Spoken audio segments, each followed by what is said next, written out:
One Afro-American's reaction to Hitler's exploits. Yeah, this is a publication from the Pittsburgh Courier. Love to the Akshan Israel on IG. Ahab, my nigga.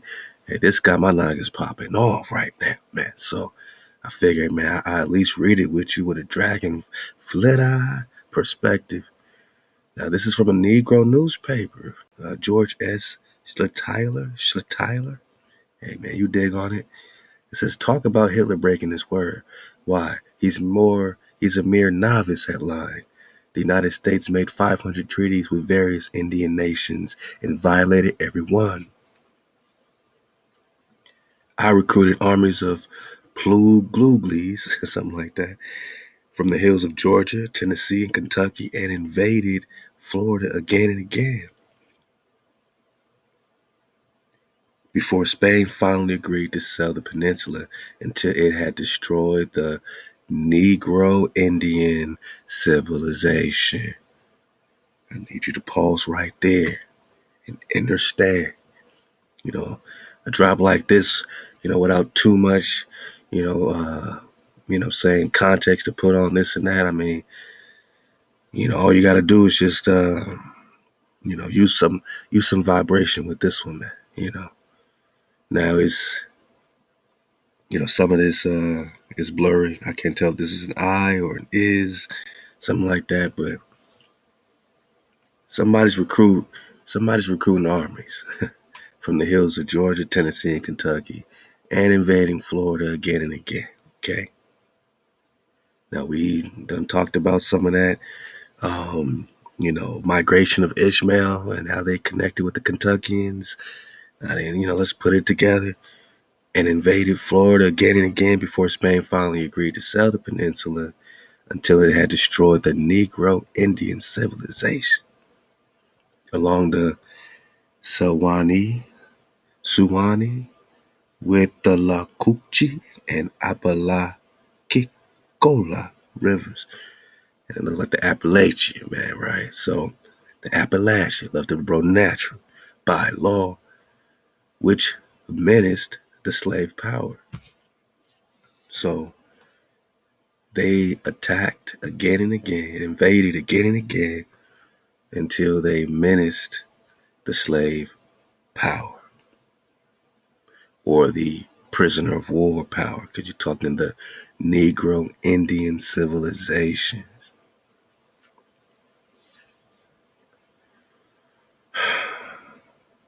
Then it broke its word by permitting Negroes who had been born free to be hunted down like rabbits and taken in chains to Georgia plantations. How'd you get on the plantation, boss? Were you brought on a slave ship, or were you hunted down on your own land in your own Negro Indian civilization? Man, it's like, man, you want to talk about Hitler breaking his word? Man, he's a novice at lying compared to this corporation that's made over 500 treaties with all these Naga nations, and you violated everyone. We could say whatever we want about treaties today. Oh, man, I would have never made none of these treaties, but we weren't in their, position. You know what I'm saying? We can't even, try to judge what that particular treaty was that they made. All we can do is look back on hindsight and say, was it worth it? Was it worth it? If you could do it again, would you still have made that same treaty? Or would you have just, united, like the Kumse was bringing the Chickamauga together? So I want to talk about some of this uniting, some of this revolution talk, because you remember, I don't want to be anti-American, boss. I want to be American, right? So we got to talk revolution, because we don't want to be anti-American. We don't want to be opposed to the revolution in America, because that's anti-American. If you oppose the revolution, you're not for America, man. Nah, I ain't talking about their hijack revolution. I'm talking about the Nagaville rising. And that, we're going to look at this Gasper Yanga flow. We're going to connect it with a couple, revolutionaries, man. We're going to be very American, you know what I'm saying? Because we don't want to be opposed. We don't want to be anti-revolution, because apparently America is synonymous with revolution.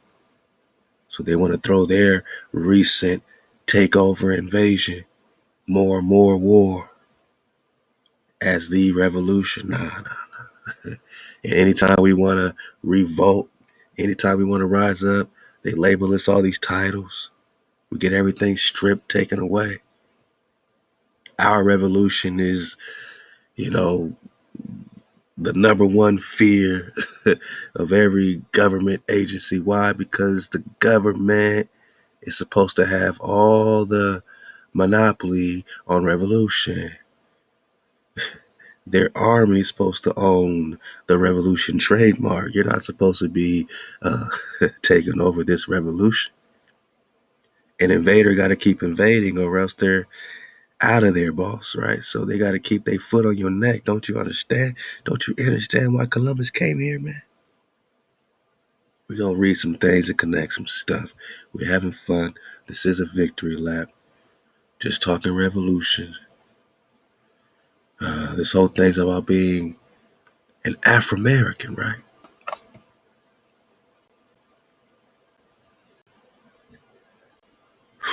I mean, it's cold work. This is one of the most important documents, of the year for sure. You know what I'm saying?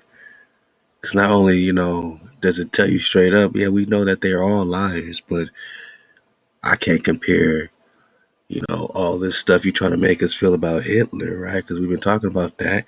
And, how the Germans had, or excuse me, the Russians, they had their own field about the situation. They were under more pressure by Stalin, right? So Hitler to them was like a savior damn near, right? So not everyone had the same perspective as the United States corporation.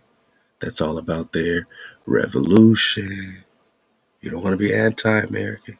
You don't want to be opposing the revolution in America. Now you got to say which revolution, and this is what we're going to connect that with. This is what we're going to talk about. Georgia, Tennessee, Kentucky, Florida, all invaded. Invaded. Invaded. Again and again. Who are you, my nigga? Are you the Negro Indian? And, obviously that's a byword being put on you. Are you Israel? Any type of rising in America, they like to equate and put you right back in Africa. When they talk about Gasper Yanga, the story is, and I want to approach it like a baby, fresh, just a fresh investigation, because it's a good question. Is Gasper Yanga an African from Africa off a slave boat? Or is he a Negro Indian, a part of this civilization, popping off a revolution? I mean, my bro strong name, Vicente Guerrero, has a great point. A picture's worth 1,000 words, they said. We looked at this picture 1,000 times. Old black ass King Charles conquering Atahualpa, the Inca. But look how his name is spelled. Ynga. I don't know. You put an A, you put an A between the Y and the N, and you got, say it with me, Yanga. Ping, ping, pow. I'm just saying, let's just surf the wave. Could be something, could be nothing. But that's interesting, right? Because I'm gonna read this bro's great comment in a minute. I just want to show you this panel. This panel painting here. It's the full joint, a panel from the painting in the Larco Museum in Lima, Peru, depicting the Inca emperors. This panel shows the last 7 Inca emperors and the emperors in the first or the subsequent first European emperor of the Inca. So he's the first European emperor, black as King Charles, right? They didn't call him the first African. So where did they get off always labeling all melanated rulers Africans? Is Charles, would he identify as an African? You know, that Afro-American term is very interesting, man. Afra. I tried to find anything on Afra in the dictionary. Nothing popped up under Afra, or only afraid or Afro, it's going to take you to a front. You know what I mean? But you got Afrique. You got Afrique and African, right? Afrique. Love the Aqua type battle because she keeps this on her mind bone. She keeps saying, was this a cold region at one point? They don't say hot lands of Africa, right? They say Africa, Latin, A-N-E-G, all right? And Phrygius, cold, boss. Was Africa in like an ice age?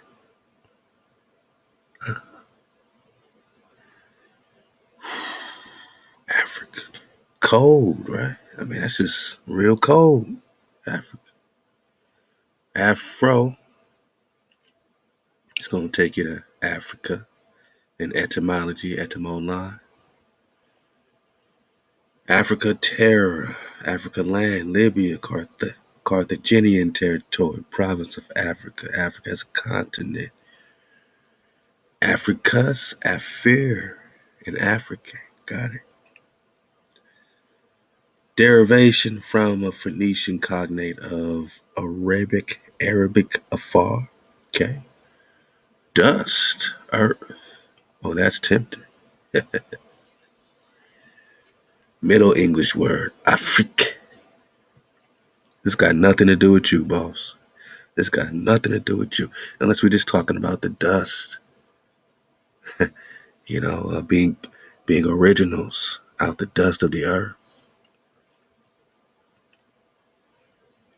So where's Afrique? I guess that's the whole earth, right? Or we're just talking about a cold region. We're just talking about a cold region. We're talking cold. Not the aqua type as up.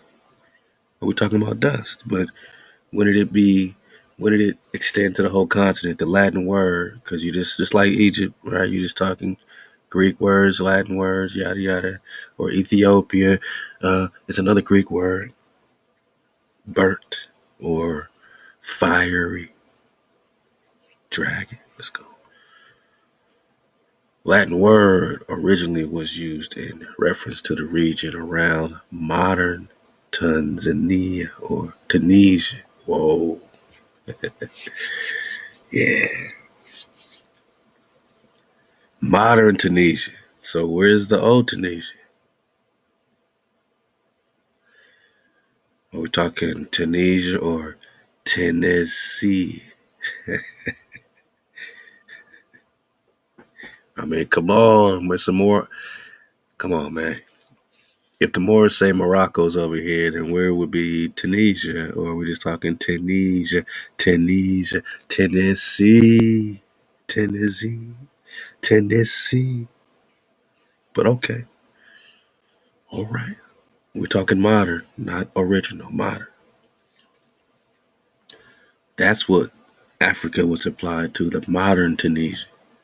It gradually was extended to the whole continent. So the whole continent wasn't called Africa. It was just around modern Tunisia.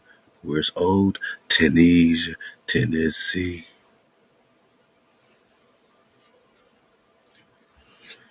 Yeah, we've connected some things. We've connected some stuff, man.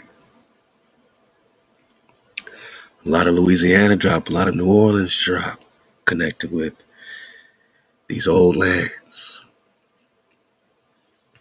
A lot of Mississippi River, Nile River drop. Amazon drop, my nigga. So, all right. Let's talk revolution, because we don't want to be opposed to the revolution in America. We don't want to be opposed to the revolution in America. We don't want to be called anti-American.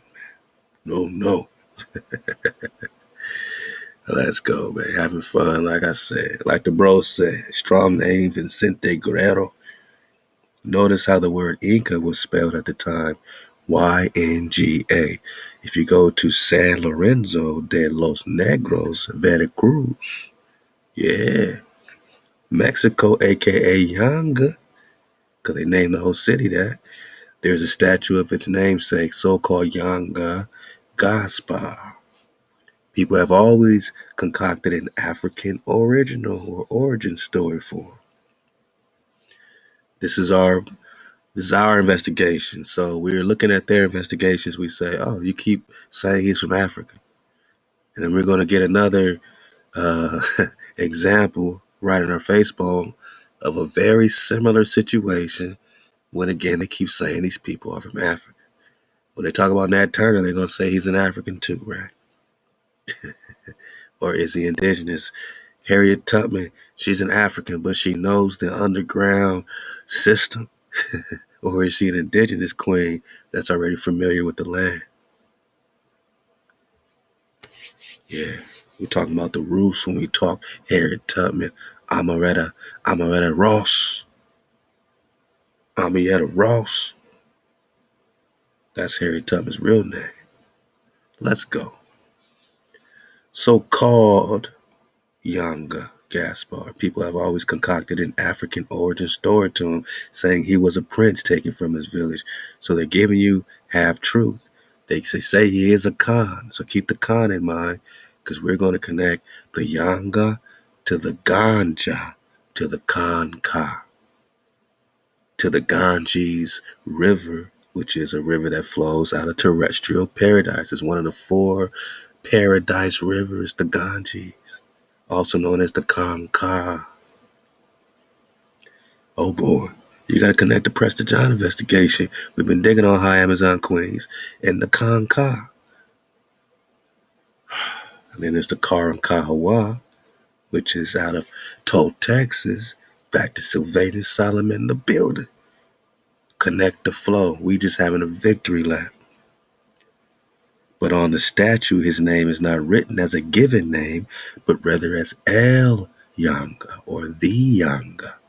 So what title could this mean, since they want to, like many times, even with Prester John, act like that's his name, but that's a title, priest king. Prester means priest, John means king, priest king. There's many priest kings, but the one shepherd forever, as many witnesses have told us, Jeremiah 30, David will rise again, whom I will raise up for you, King David. The covenant of peace we're talking about. The Shalom covenant. We're talking about, Psalms 89, covenant of peace with Khan David. But on the statue, his name is not written as a given name, but rather as El Yanga, which is a title. Whoa. Like this. And to prove that this is a title, we just go back to the panel, and we look at this. So Atahualpa, H-U-A is Hawa. Hawa's in their names. Joshua. The language is the Nahuatl, Ki Hawa. All these place names. Hawaii. Hawa is in the name, my nigga. Indigenous, especially to America. But all across the earth plane, you're going to see Hawa. Atahualpa. Ynga, right? Inca. Because we're talking Inca. We're talking Inca. And is this the first body bag that we can really say, whoa, we're going to have to bring back this story about Yanga. Because Yanga is a title, and could it easily be from the Inca? And how do we know these stories correlate? Like, it's one thing if it was a coincidence, but you're talking about the same adversary, right? Charles Kento, black ass King Charles, was at the forefront of the takedown of Yanga Gasper in real time. That he was there. He's at the forefront. He's the adversary. Charles Kento, black. So how could he be the adversary of Yanga Gasper, and he's the one cutting off the Inca, my nigga? I'll wait. We getting more than one witness around here, man. This ain't an isolated story about black ass King Charles. He's hijacking the Inca right in real time. We're looking at the painting in the Lima, Peru, Larco Museum. We see him hijacking it. Everybody's name got the Ynga, Yanga. Yanga, not Inca. Remember, the G's and C's are interchangeable, right? What did they do in language, man? What did they do? Shalom, shalom. Let's go. What did they do after they came out the Paleo Hebrew? We didn't have no C's, man. Period. We had the G and we had the hard cough. Sometimes you might have to cough. You might have to open your palms and cough in your hands. It's crazy. Let's go. You got to open your mouth and cough, right? Allow the air to come out. Yeah, man. So we had the hard K. Look at what they did to the gong, right? Which is a foot or gather, walk, or tribing up. Or in modern Yiddish became the gimel, right? Then they changed the G to a C in Latin, my naga. Were we just talking about Latin, Africa, all this stuff? So now we're in Latin world, right? The G became the C. Now in English you got A, B, C, D. But how did it start off? The aleph, the bat, the gam, the dal, the doorway. You say, open the door. You say, what's the D mean? Nobody knows in English what the D means, but it's a door, the dal. It's a doorway, it's a portal, it's an entrance. We had meaning, we had vibration. English has no vibration. That's why it's the language of death. What's the F mean? What's the Z mean? What's the K mean? You forgot. It's the cough, man. Cough. Period. So the G's and C's are interchangeable. Even the K's. Because they changed the G to a C, then they also like to flip the K on it sometimes. Like Kimmel. Like, instead of Gimmel, it became Jimmy Kimmel, right? But his name really goes to the Gimmel or the Gong. But you wouldn't know that. Unless you know that the G's and C's and sometimes K's, all that becomes interchangeable. That's how you can go from the ganja to the conka. Yeah. A lot of times words got the gom in it, sometimes that's the con. It's all like, a matter of context, man. So the G's and C's are interchangeable. Just keep that in mind. So with the Yanga, it becomes Inca with the C. The Y becomes an I. Con, but everyone, even Pakatek, Tupac, rest in power, Pac, named after Pac right here, of the Inca or the Yanga. The Yanga is the Inca. And this is what the bro's saying, is that it's a title. It's a title, boss. And look who's cutting them off. So I said, when I read, and, because I'm fresh into this, we've been on the surface with it, but, we're going to ask a little more questions, this go around right here. Hey, out to my Nagas.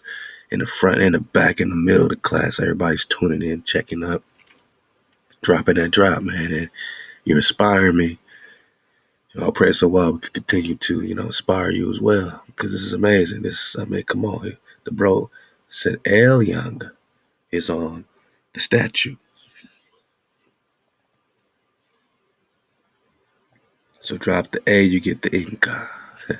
He said, I've always figured he was taken from Peru and brought to Mexico. Whoa.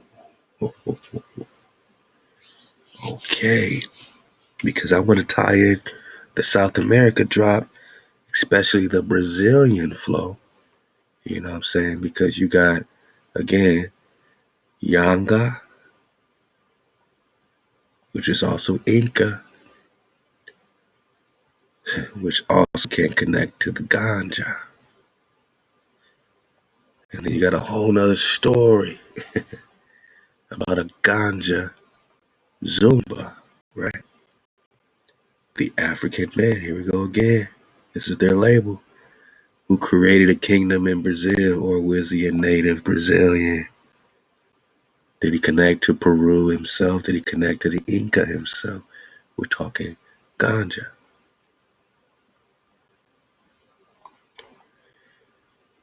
Now ganja Zumbi, also known, or the Naga ganja.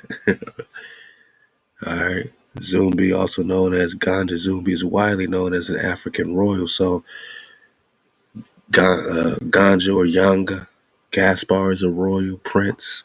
This guy's also, so these guys are all royals. All these guys are royals from Africa, though.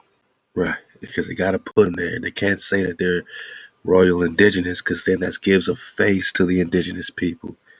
If they say that Ganja Gasper, you know what I'm saying, that Yanga Gasper is indigenous, that gives a face. He's clearly a Negro. It's like the Olmec heads.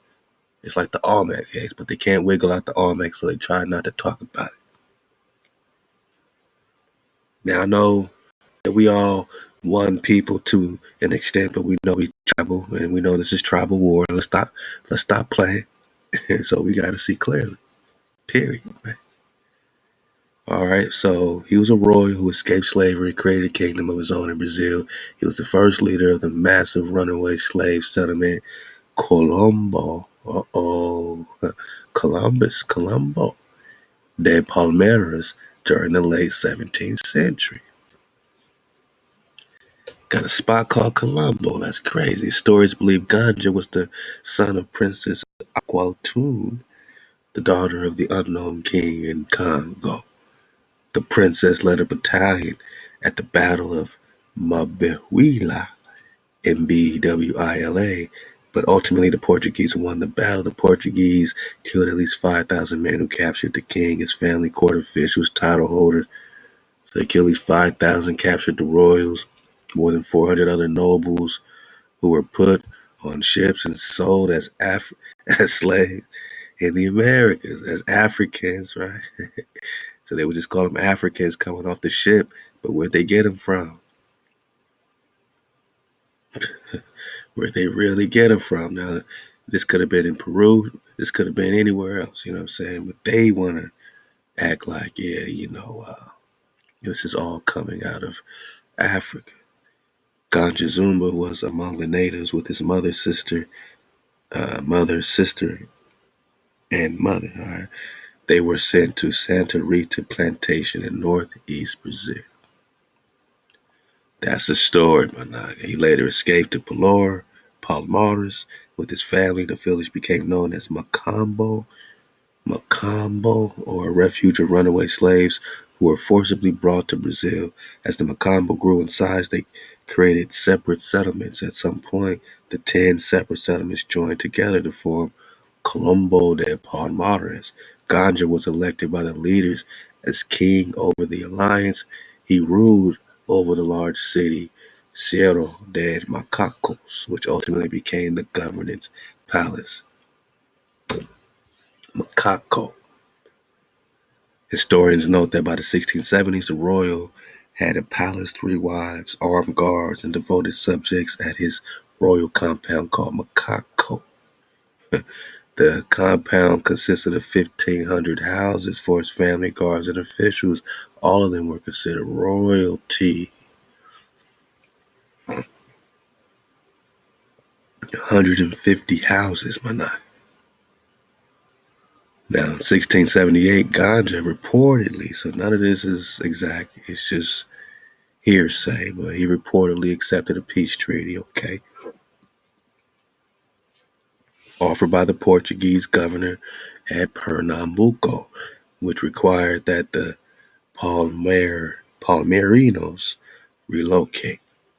The treaty was challenged by Zumbi, one of Ganji's nephews, so it's a royal family like the Khans, like just like the Israelites, man, just like the seeds of David and the sons that are battling for position and the nephews and everybody else. So same thing with the Hawaiian flow, with the Kamehameha flow, man, and Kamehameha.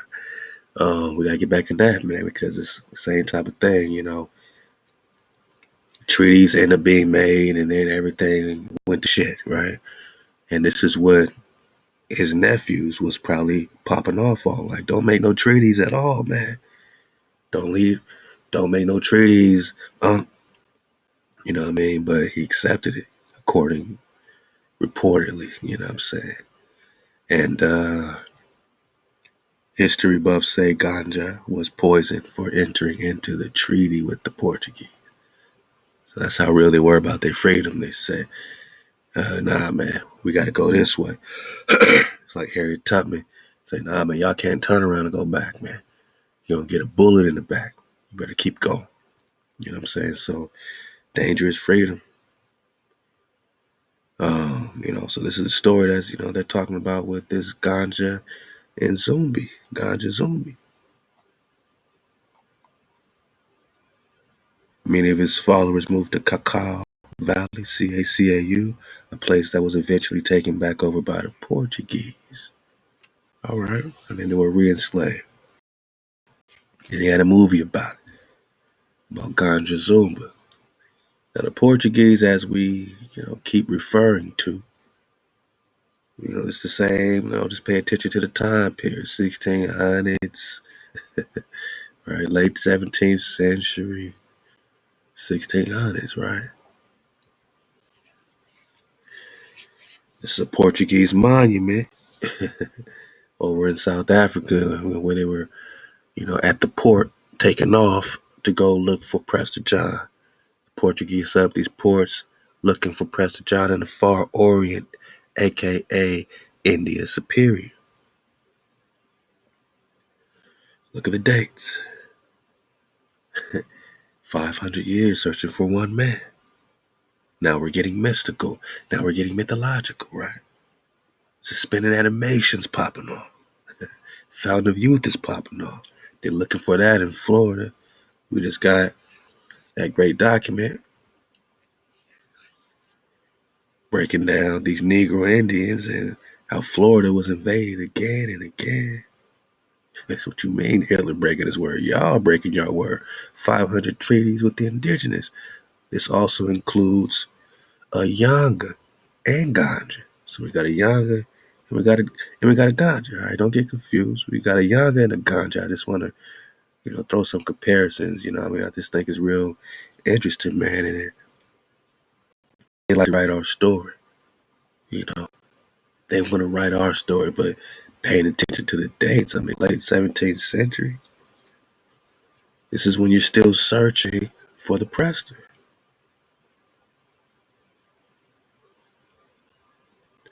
This is when they're still searching for Prester John. Yeah, this is when they're still searching for the Prester. All right. But, look, this is a raw investigation. We're just putting the dates out there, surfing their timelines, remembering that their timelines have been shifted at least 3 times. So keep all that in mind as well.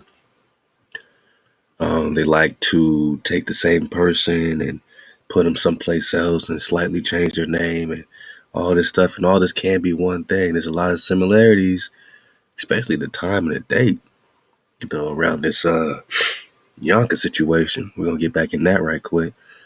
And this ganja situation, man. That's all I'm saying. There's a lot of, both of them are princes.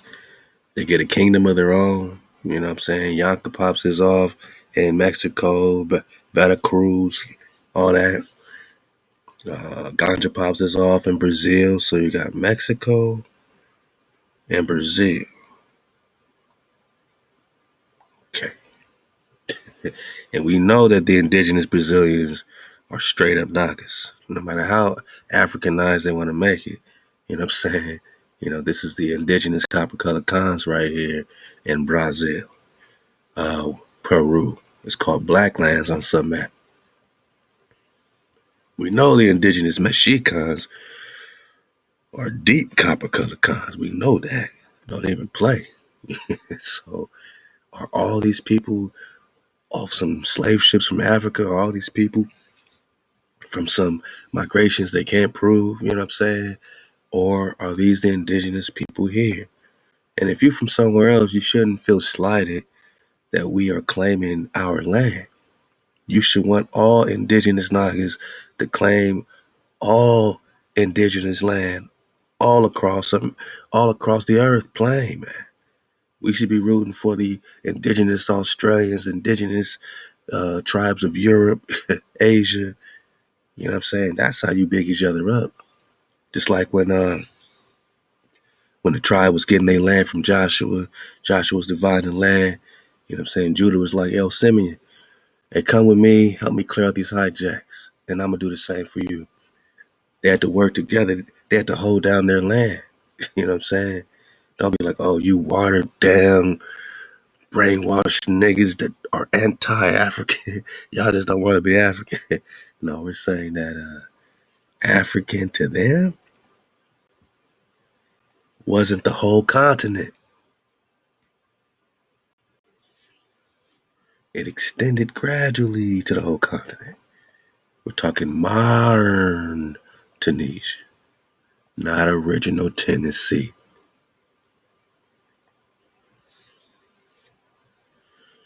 We're talking India superior. This is what they're looking for over here. Invading Florida, invading all these areas. What are they invading? Why'd they have to invade Florida so much? What y'all think? Why'd they have to invade Florida so much?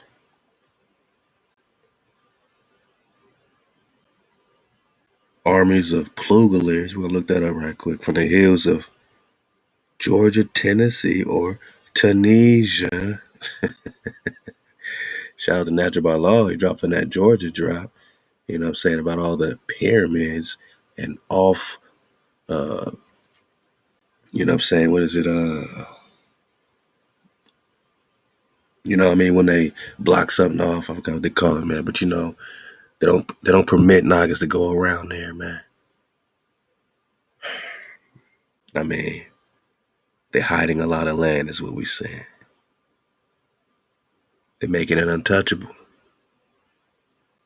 It's off the record. 500 treaties being broken. Invasions in Kentucky, invasions in Tennessee, invasion in Georgia, and invaded Florida again and again before Spain finally agreed to sell the peninsula. And somebody left a great comment. It wasn't theirs to sell. They didn't own it until it had destroyed the Negro Indian civilization along the Suwannee, the Withlacoochee, and the Apalachicola rivers, which menaced the slave power. Then it broke its word by permitting the Negroes or the Indians there who had been born free to be hunted down like rabbits, and taken in chains to Georgia plantations.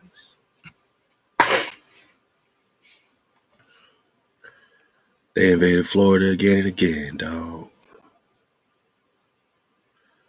It's crazy how close Florida is to China, dog. How close Mexico is to China on this 1548 Gastaldi map. If they invaded Florida, they're invading India Superior. They're invading the ancient Tibet. They're invading the ancient Egypt. They're invading ancient Jerusalem. They're invading Israel. I mean, I had to go back in my ether pack. I had to go in the ether pack too. Hey, I thought my Naga supporting the packs. ThaWaDa for your patience as we are, trickling the last of the orders out this week and just making minor adjustments. Sometimes having distributors, we had to change distributors for our custom packs, but it's all good. My Nagas is patient and we're getting this to you because these are hundreds of books, links, videos, music, just a big time capsule, my Nagas. So this is major for your families, major for our families. I keep one or two always just, just ready, because these maps are there, these links, these books, hundreds of books, and Ahab to you, man. I had to go back and eat the pack too for this one, y'all. I said, why did they come to India Superior again? Why are they invading Tennessee, Kentucky, and Florida so much? Y'all remember this? Yeah. Off the balcony ride. Off the balcony ride. Yeah, this is let's get it bigger here.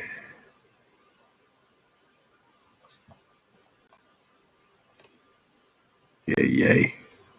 Yeah, yay. Got you, I got you. Here we go. This is the preliminary draft prepared for discussion at the annual meeting of the Catholic Biblical Association of America. You did. Copyrighted by John Pierre Ruiz. A fair use in your caboose. We're just going to read some things. The Exegesis of Empire towards a post-colonial reading of Christopher Columbus's El Libro de la Profecías, Book of Prophecy. George Pierre Ruiz, St. John's University. Wow. So it pops off with Pope Leo talking some Yang, talking some Yanga in 1892. Columbus Quadricentennial in the following words. Now that 4 centuries have sped since a Ligurian first, under God's guidance. Hold up, man.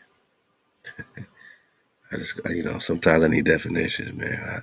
A Ligurian. Let's see what that is. Ligur. Ligur. Oh, okay. Genocide. Okay, we're talking about. We're talking about Italy. Got it. Of course, Italians, Italy, Vatican. Okay, all right. They're just talking Vatican talk. What's the other word we say we're gonna look up right quick? Let's just stay on it. Plug uglies. Plug uglies. Plug uglies. Let's see. Plug uglies. What's that? The plug uglies. Bet you didn't know about the plug uglies, man. An American nativist criminal street gang, sometimes referred to loosely as political club, that operated in the west side of Baltimore, Maryland from 1854 to 1865. The Plug Uglies gang name came from the enormous oversized plug hats they stuffed with wool and leather, pulling them down over their ears for head protection as primitive helmets. All right. Okay, like like pugilism, something like that. I think that's something to do with the helmets when going into gang battles. Also, the term plug ugly was used to identify an extremely tough, ferocious fighter who could give a sound beating to an opponent. The name plug ugly was used to refer to a number of criminal gangs in New York City and Philly. Ah. And then you go to the Gangs of New York Drive. If y'all seen that movie, you got the Irish, the dead rabbits. Remember they hunted you down like rabbits? Uh-huh. Whoa, that might give a whole new meaning to this dead rabbit Irish street gang, because were they just named after hunting down Negro? Now that we got the drop, that what about the plug uglies? I recruited armies of plug uglies from the hills of Georgia, Tennessee, and Kentucky, and invaded Florida again and again. Who's his I? You know, I don't know. I mean, we see George S. Schtyler, Schtyler.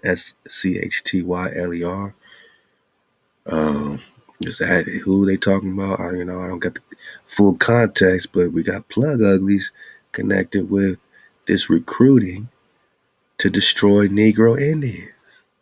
And is this what these gangs was all about? Like the New York City Irish dead rabbits. Because we were what? Hunted down like rabbits and taken in chains to Georgia plantations by the plug uglies. I'm glad we looked that up, ain't you? Ain't you? Now let's get back. Let's get back to the flow. Okay. Wow.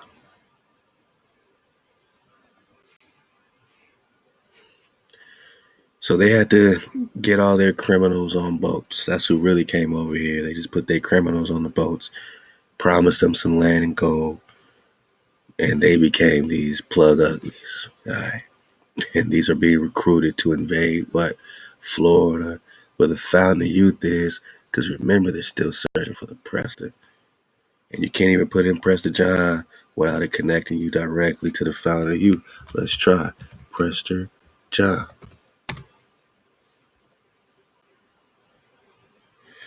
Da, da, da, da, da, da, da. All right, 12th to 17th century. Yeah, that's crazy because they're looking for him in the 12th to 17th century. That's crazy talk. It's crazy. The accounts were often embellished with various type tropes of medieval popular fantasy depicting Prester John as a descendant of the three Magi, ruling a kingdom full of riches, marvels, and strange creatures. Gotcha.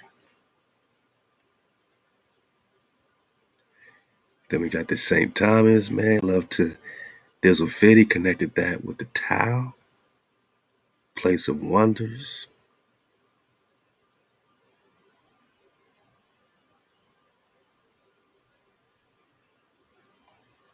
They got the romances, the Alexander romance. Man, we got to get back in that Wolfram Van Etchenbach, something like that. Then they go to the Mongol flow, the Karakatan, spelled with a Q or a K. Back to the Ulidashi, Wang Kong, Prester John. So you're cutting through every, part of history, from the romances to the Mongol flow to the Byzantine flow. You got the John the Baptist, which is Prester John with the fountain of youth.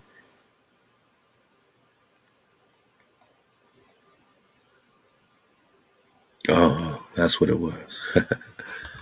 let me reverse recon this. Fountain of youth. Yeah.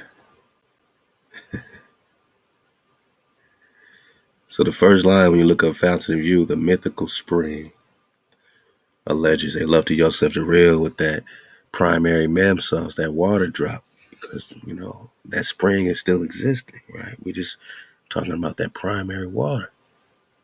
Allegedly restores youth of anyone who drinks or bathes in his water.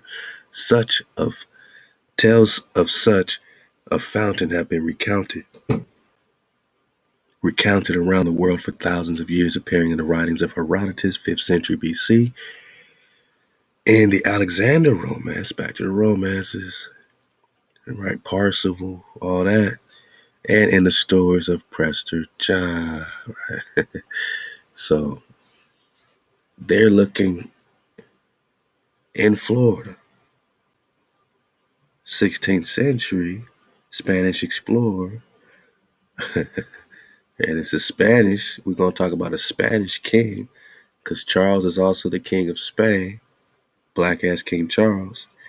Juan Ponce de Leon, the first governor of Puerto Rico. Ponce de Leon was supposedly searching for the fountain of youth when he traveled to Florida. Right. And they just stopped looking right around that time. I guess they found something to hush the investigation and say, you know what, let's stop looking publicly. Let's just stop looking because it's way too much that we are witnessing to be reporting on publicly in India Superior. So this ain't no attempt to get away from so-called Africa, my naga. We looking at it and saying it's not even called Africa on the map in 1548. The world, the government wants us to think we're from this one place when we're connected to lands beyond the poles, just like North America or India Superior or Florida is connected to Greenland. Did you know? It's just different now, huh? On the map. On the map. Did you know you can drive right out through New York to Greenland? Greenland all the way into Scotland, boss. Ireland, boss. The Irish that are all swarthy Nagas too. Germania, swarthy Nagas too. Observations of Mankind, 1751, Benjamin Franklin, let you know all these regions are swarthy black people. All connected. All connected. So before you say they all came out of Africa, all this is already connected. This is Mama Land. Even to Terra Fuego, Antarctica, connected. What happens when that ice melts and you see the kingdoms popping off here? Are they from Africa too, boss? Did they evolve out of Africa too, according to Darwin and the public school education? So they find Zumba popping off in Brazil, ganja, and they got Yanga or the Inca popping off in Mexico. Connect that with Peru, right? But maybe they found them in Peru, like the bro said, and dropped them off in Mexico. They could have just drove, man. They didn't even have to take a boat. They could have just drove.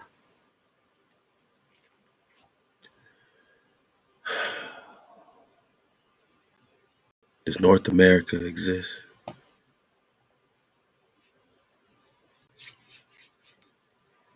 Or are they just finding these Nagas in Cathay giving us a new story that they just got off a slave boat, but they're all Khans, they're all princes, they're all royals. They belong to royal houses. These are Israel. This is Israelite flow. Don't be opposed to the revolution. Don't be anti-American, boss. Nah. Don't be in the cold. Khan. Don't be opposed to the revolution in America, man. We're talking about the revolution. Don't be anti-American, man. We're talking revolution. Let's go. So a part of revolution was searching for Prester Pak. You got to keep that in the center. Look out for the new, wave of Prester Pak videos popping off exclusively only at 432thedrop.com. We're talking India Superior or Asia. Cathay here. Cathay. Cathay. And since we're talking ganja, we gotta talk Ganges. The Ganges River. So if we're talking Yanga and we're talking ganja, please believe it's all connected with the Garden of Eden, man. It's all connected with terrestrial paradise. Whether you're talking Yanga or ganja, They're connected to the heritage of paradise, of Cathay, of the Pure Land, of Florida, where they're searching for the fountain of youth, the waters. That got to connect to the garden, right? And if it connects to the Garden of Eden, then you're talking about the old world, the ancient world. And these are not Africans. We got to get out the curse, man. These are Asiatics. These are India superior Nagas. These are Cathayans. These are China. These are the Khans, Kana. And they're searching for the priest king. Now, Yanga Ganja, Yanga would be considered a priest king for sure. Ganja would be considered a priest king for sure. Let's keep going, man. And again, why does all this have to correlate with black ass Charles? I mean, yeah, he's the Holy Roman Emperor. Yeah, he's the King of Spain, right?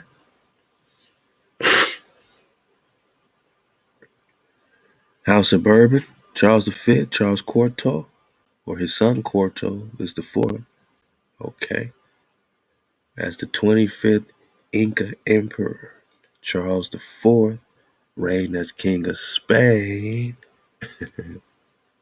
So he's Charles's son. So when you deal with one Charles, now you got to deal with another Charles. Another black ass Charles. See how they tried to iconoclast him? Paint him white?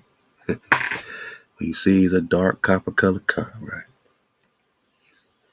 These are black men. These are black men.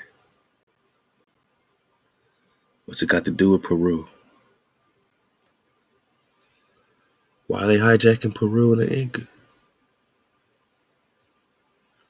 It's a great question. I mean, the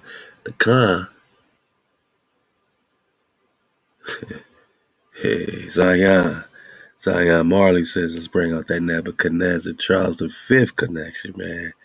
He's deep in the way.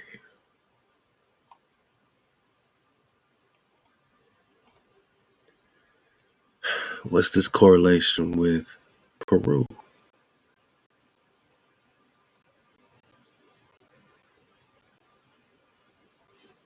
A lot of y'all leaving Ahab comments, and this is what's getting our flow going. You know what I'm saying? These comments are allowing us to really check in, man, with this investigation and say, what's this got to do with Peru? What does Mexico have to do with Peru? I'm about to get back in that Columbus flow and then come back around, man, for a grand slam on this, dig more into this ganja, man. But bro, I really do this. The prisoners of war, most high, we cold. That's who we are. Not about bring ourselves to you. We keeping it cold. It's repeatable and observable, evidence, man, of where we are. You know what I mean? They can't hide no more. House of Masculinity says body black, body bad.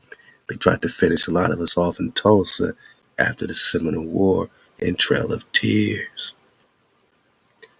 It was all connected with the Chickamauga Wars, Tecumseh Wars. They're all fighting the Creek Wars, all that. Fighting against the hijack. Everybody popping off, man. Hey, out to the cons, man. This is beautiful, man. So, Mark Ritchie says, yeah, I figure if anybody would bring it out, it would be my aunt. Thanks for sharing it, drop. And thanks to y'all, man. Y'all breaking this down. Man. So check it. I'm free flowing. Don't mind me. I know I'm talking a few things at once. I know that.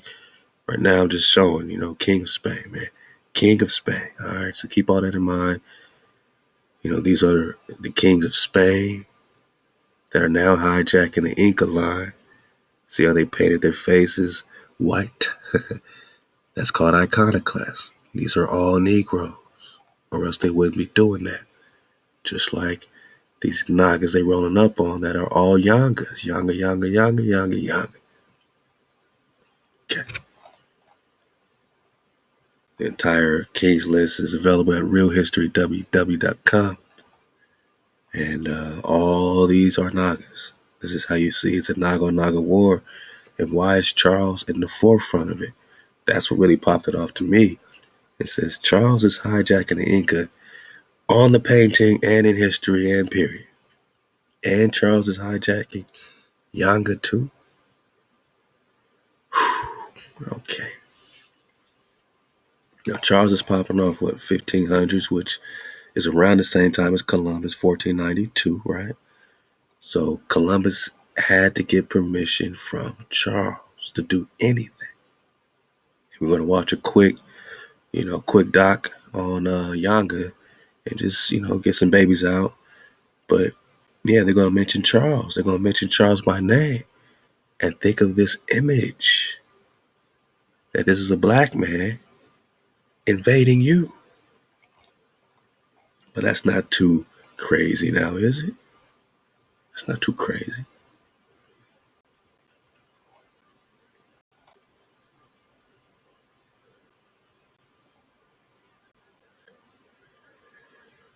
It's not too crazy, my knock. Because we see clearly that this is what's happening. So this title Yanga is being hijacked by the King of Spain, the Holy Roman Emperor, black ass King Charles. I gotta say that for the shock value, okay?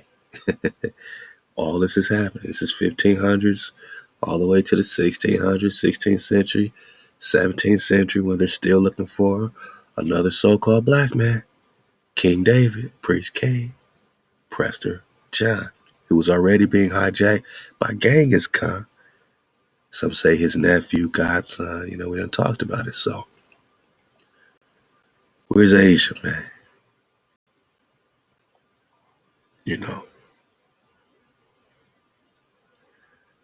At the same time, I've seen actual places, but I did not see the entire planet from above. This is somebody who's a pilot flying airplane miles.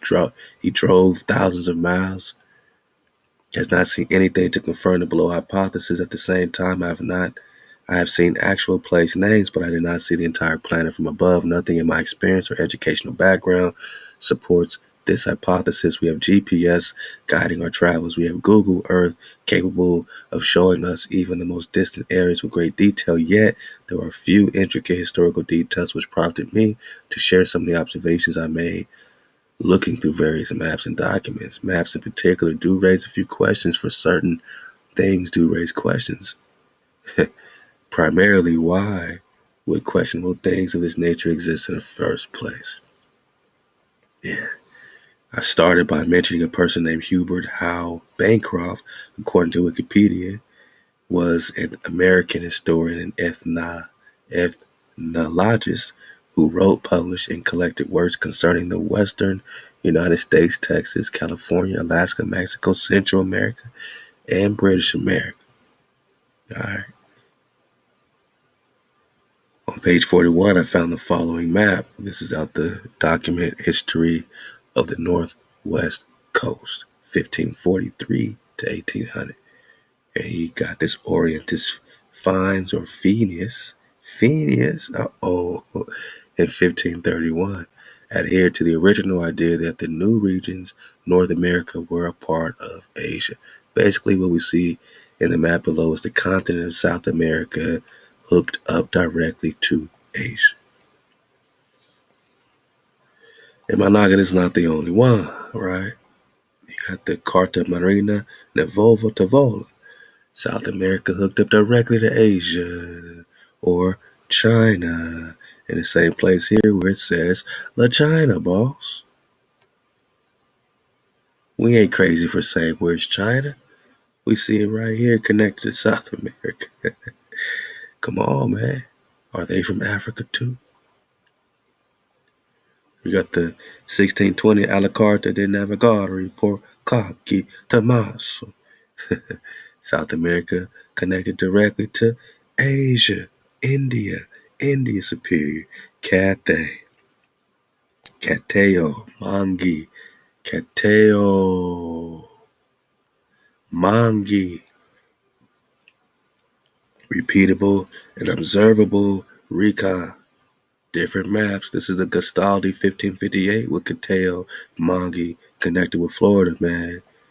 This is the 1620 Tommaso with Cateo and Mangi connected with Florida, Mexico, South America. No, North America.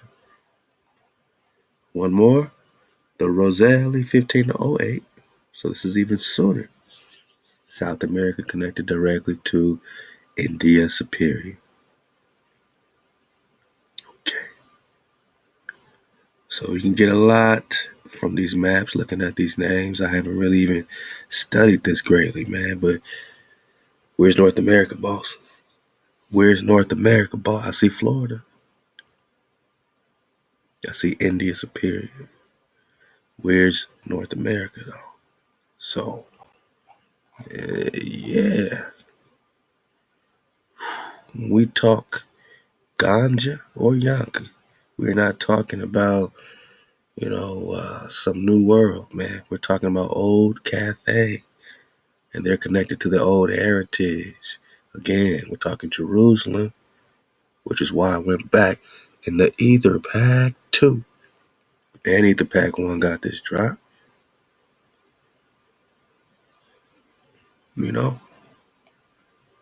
Just getting some answers here.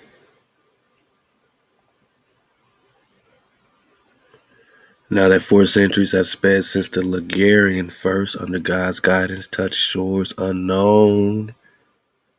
Right? So this is India Superior, shores unknown. Beyond the Atlantic, the whole world is eager to celebrate the memory of the event. They didn't know about you, so how could they tell you who you are and where you came from? How can you believe that?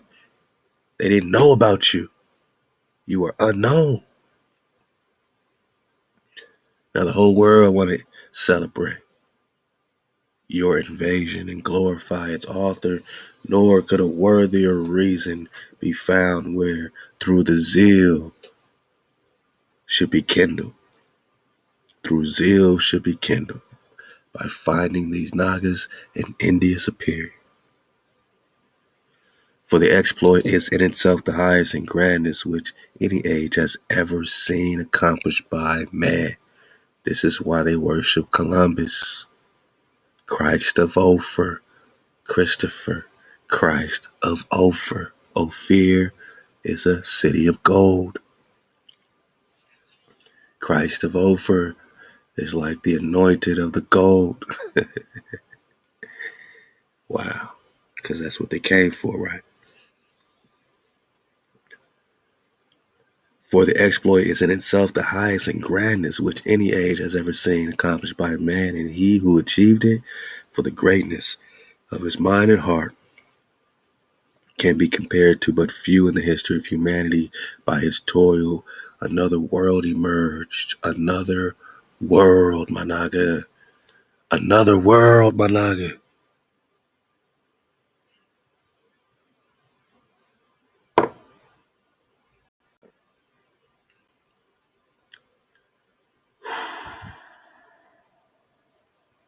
Another world. They've been searching for it. Another world emerged from the unsearched bosom of the ocean. Hundreds of thousands of mortals have, from a state of blindness, been raised to the common level of the human race. Wow. Hundreds of thousands of Nagas have been invaded and brainwashed, given a new tune from their ancient love song, reclaimed from savagery to gentleness and humanity, and greatest of all by the acquisition of those blessed of which J.C. is the author. They have been recalled from destruction to eternal life.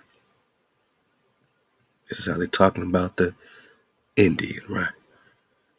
In 1990, anticipating the Columbus quincentennial of 1992, the governing board of the National Council of Church of Christ in the USA adopted a very different tone. Yeah, man. Undertaking on the one hand, the biblical The Bible furnished the substance of colonial evangelization efforts in the sermons and catechetical materials directed to the colonized by the colonizers, the Indians by the invaders. At the same time, the Bible played a crucial role among the colonizers themselves as they sought to frame their enterprise in the terms of the worldview shaped in large measure by their understanding of the Bible. While several important studies address the religious dimensions of the conquest of the Americas, scholars of religion have devoted relatively little attention to this period in the history of biblical interpretation or to the place of the Bible in shaping the Spanish colonial enterprises in the Americas. And we know that all King James did was remix our documents. It wasn't that they created the code and created the story of the, the seed of, Hawaii and the captivities. And, it's just all they did was just remix it. And they repackaged it with their guy, with their JC, that you have to go through this son, because if it was their original flow, they wouldn't have to do that. They had to remix it. If they just would have had an original flow about JC, the whole thing would have been about JC. But the fact that JC is not mentioned one time in the entire Tanakh, suddenly in the slither called the New Testament, the addendum, that's what they push. This is that new tune they're pushing. They weren't pushing Tanakh and keeping the code to the Indian native or Negro Indian. No. So they didn't invent the code. Some people use that as a way just to get out of being a Hebrew. The white man brought the Bible. Nah, white man didn't invent Hebrew, or the Hebrew language, which is why they just discovered Picto-Hebrew. They just discovered Paleo-Hebrew. And we got Paleo-Hebrew on the Los Lunas Decalogue stone in New Mexico. They date back to 700, 800 AD. Now we're talking Kalalus. So they can't invent Hebrew. That's why they're switching it. That's why they are changing from the Hebrew to the Latin, the G's and the C's. All they did was give you a new tune, a remix. Now check this out. Among the earliest and most fascinating witnesses to the latter is a manuscript of 84 pages or folios dated between September 13, 1501 and March 23, 1502, and now preserved in the Biblioteca Colombina in Sevilla. So they're going to bring up Seville, Spain as this hotspot, but you see that it is a hotspot for this Columbus conversation. It begins, this is the beginning of the book or the collection of auctorities, sayings, opinions, and prophecies concerning the need to recover the holy city and Mount Zion, and the discovery and conversion of the islands of the Indies and of all peoples and nations. For Ferdinand and Isabella, our Spanish rulers. Now, I think they're doing it for King Charles, black-ass Charles.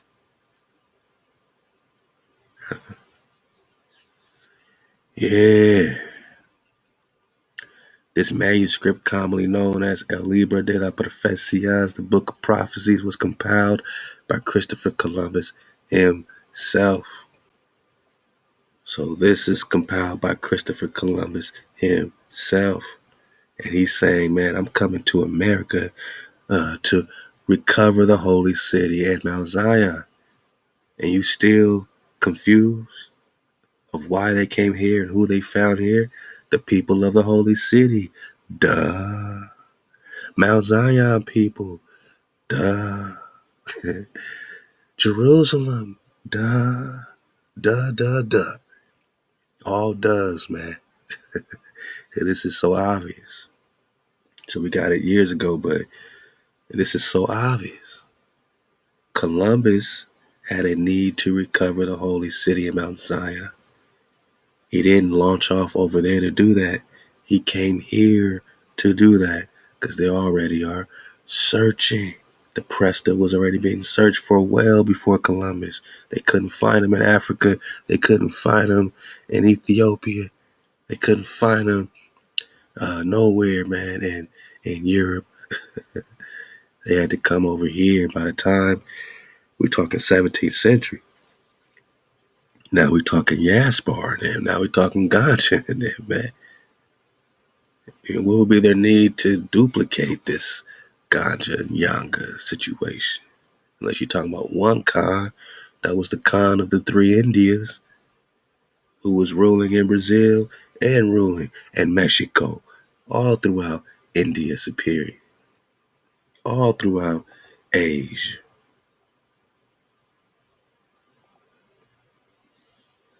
This is the land of the Prester,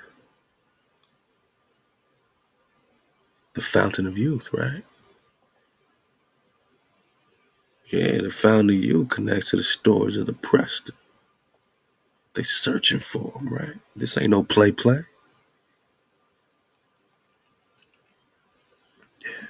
Okay, let's look. You know.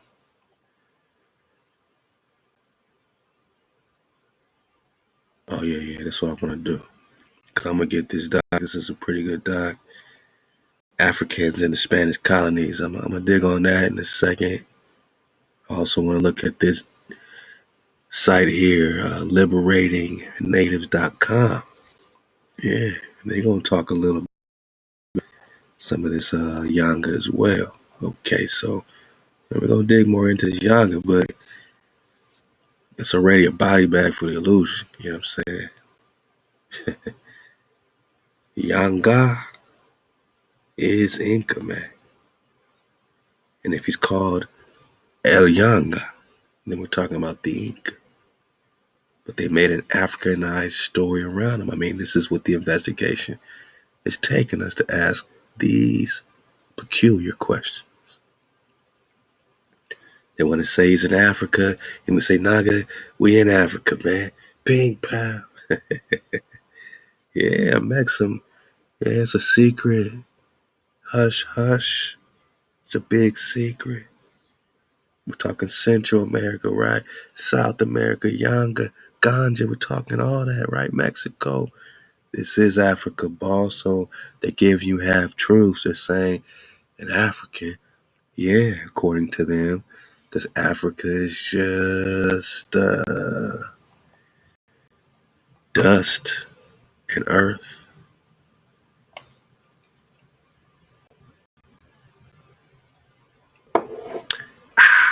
Yeah. So Africa's everywhere, aka a Maxim or a Maxim. Where's the land of Shem? They said, we don't know, boss. It's just Ham and Kush. All right, well, if this is Ham, I guess for sure this will be where Egypt is, because how can Egypt be anywhere else, man? Other than the Hamites, right? The Nile River will be right here, man, right? Oh boy. And that Amazon flow, shit, you could surf that all the way through, you know what I mean? So they tell us it starts here. We got to reverse that, especially if daddy's over here, Ham and Kush. But where's Shem? Oh, a Mac Shem Khan. Got it. A Mac Shem. Got it. Yeah. So don't let them trick you with this Africa talk when they're telling you the Moors behind the scenes, the Moors that never lost power. And even with the Kanye situation, and the rabbis are telling you the dark forces are the ones we got to check in with. The dark forces. This would be them. But they want to paint them as white people, but they're black people. Dark forces. Holy Roman Emperor Charles V. This panel depicts some of the Spanish kings who were Inca emperors. So these were Spanish kings, Felipe and Carlos and them, that were black people, painted white later. It's crazy, right? Just look at this, man. So these are Spanish kings, man, and they're all Negro. Just need you to understand. It's bigger than Charles, but it ain't bigger than Charles. Haughty-eyed Charles, it ain't. In terms of the lie and the hijack, is centered directly at this Charles point. Okay. Let's back it up. We got some great dismounting. I'm gonna get what I can get quickly and pop off. This is just a great flow. Ahab to all my ox and aquas dropping that drop. Let's get it from here. Where we at? Let's go back. Fair use of your caboose bone. We're gonna do some criticism, comments, news reporting, teacher scholarship, and some recon. You dig? Right in your face ball. Let's go. Ahab to who's this? Imagine what would happen if every person in the United States suddenly visited your website. Would it crash? Not if you built your site on Wix. Ahab to Mexico unexplained. All right, fair use. Let's get some of this documentary. Yanga with a dragonfly perspective about him being connected with the Inca. Let's go.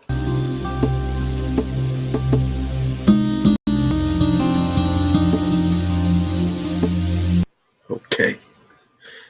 So if they told you this Naga was the king of the Inca, then all these Nagas in public school and ghettos and projects today would say, yo, that's the king of the Inca? If they say Tupac looked like you, Tupac, the Inca, right? You would say, oh man, that's me. And even Charles looks like you. Even Tupac and all the Inca, all the Yangas look like you. All the Yngas look like you, man. Let's go. Khan.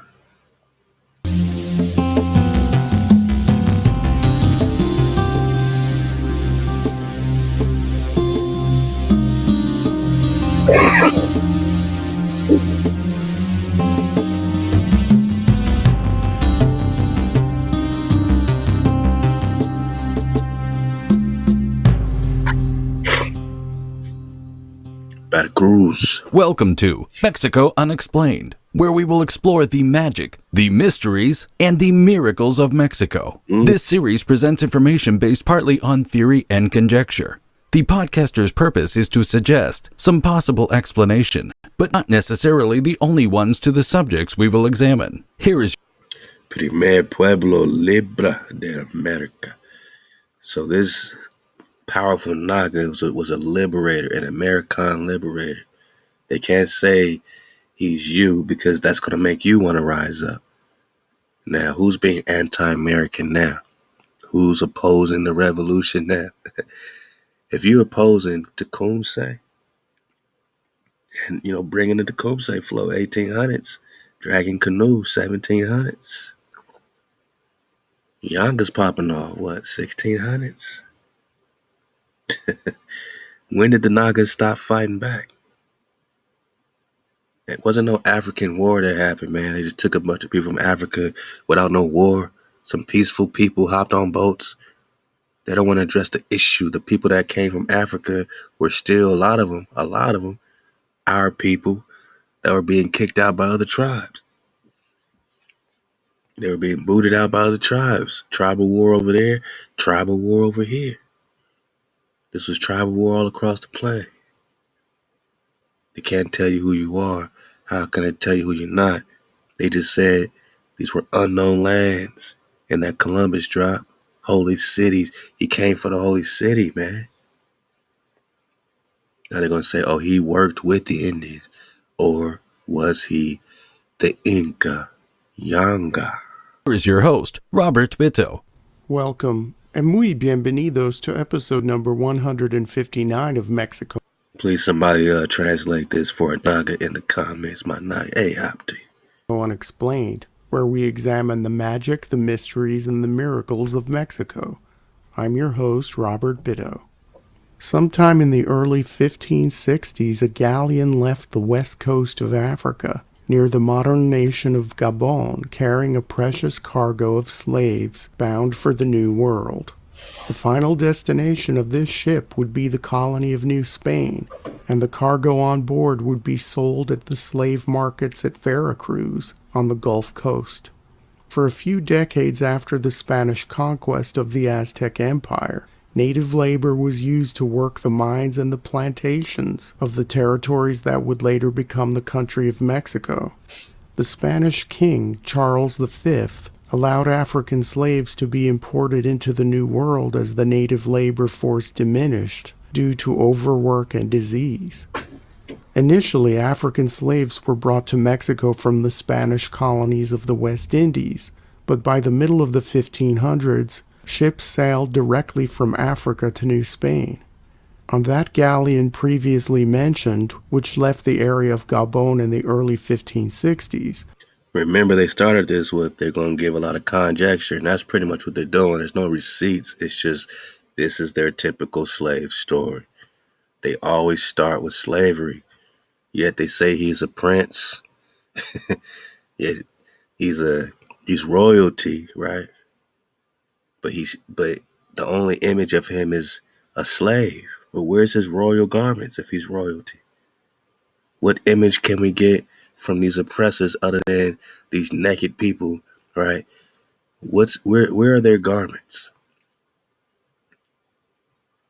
And this is back to the Ronald Sanders Lost Tribes and Promised Lands drop. He was saying, Prester John, it's the last noble image, right? Because that's when you recon Prester, you're going to get nobility. Even though this is a noble as well, none of the images are going to suggest the nobility of this Naga.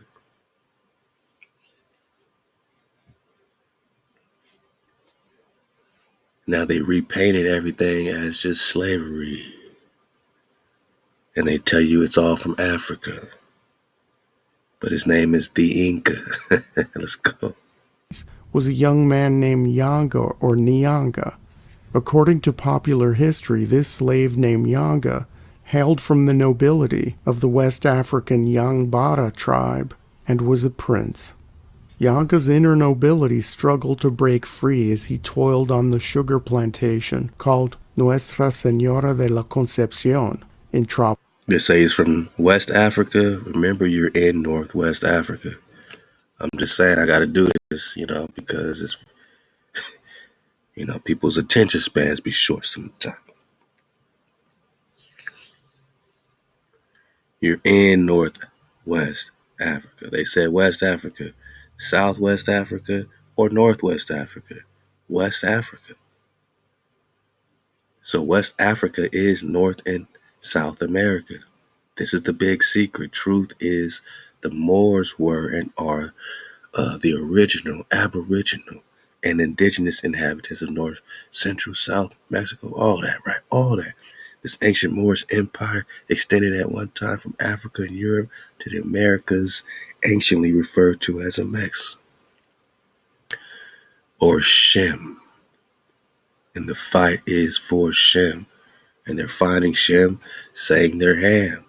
But they didn't invent calling you Ham. My naga, they been calling us Ham. So they're going to put Ham on us right in front of our face and X out the Shem. Now a Mex Shem is the land that's gone, right? And Ham gets to keep the vortex. The Gulf of a Mex Shem. Or Mexico. Mexico. Yeah, man. So all this is a maxim, and all this is Africa, because Africa is just the dust of the earth. Some would say the cold, but type battle We'll say that for another day. We're just talking India, Superior, and Cathay, Mexico. Right. Okay. So they say West Africa, just know you're in Africa to them. Forked tongue, so we see clearly. Tropical Mexico. By 1570, he had had enough. Now known by his Christian name of Gasper Yanga, the young and robust slave revolted against his masters. Encouraging fellow slaves to rise up, Yanga and his small group would kill 23 Spaniards who tried to subdue them. After breaking away from the plantation, he led that group of fellow Africans to freedom in the unknown inland wilderness. In the mountains of Veracruz, Yanga and his group... Okay, they slipping in some biblical stuff. He led his people to freedom in the wilderness. Like a Prester would, like a Prester should, right? Sounding real biblical now, man. You talking 1500s. Just right quick. I don't know if this could be something, it could be nothing. What's the meaning of Gasper, man? What's the meaning, man? Treasure. Yeah. Okay. Whoa. I'm out of here, boss. Hey, you out of here too? I'm out of here, boss, man.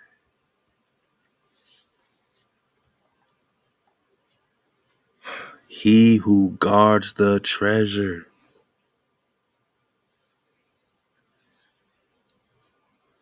I'm just doing a loose investigation. I'm not even going in. I'm not even in drop mode. But y'all got me dropping. I got things to do. We popping off, man, but I can't make this shit up. Whoa.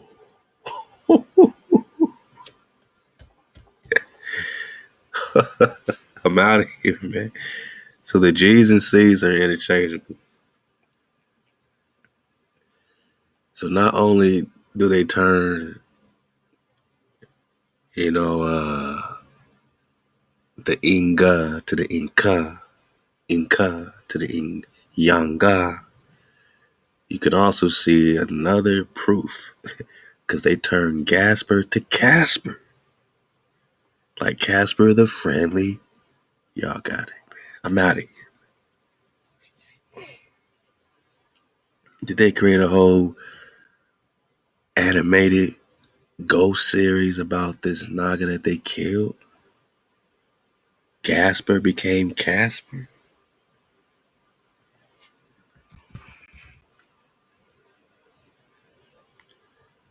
What?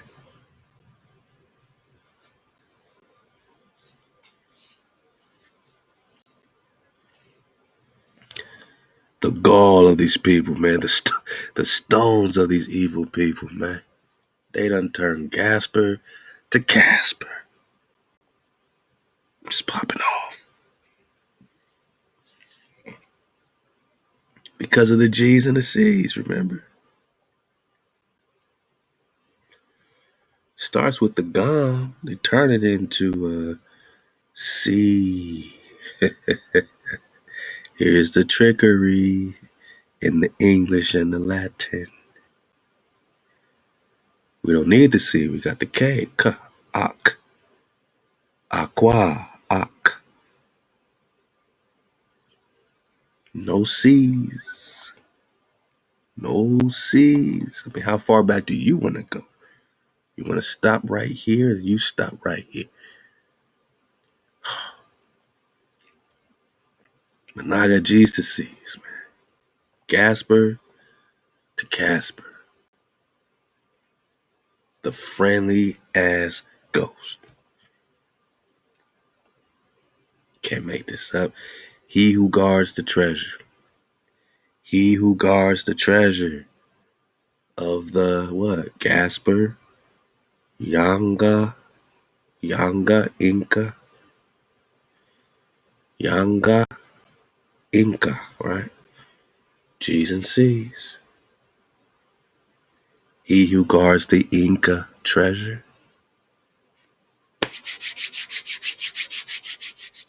But he's from Africa, boss.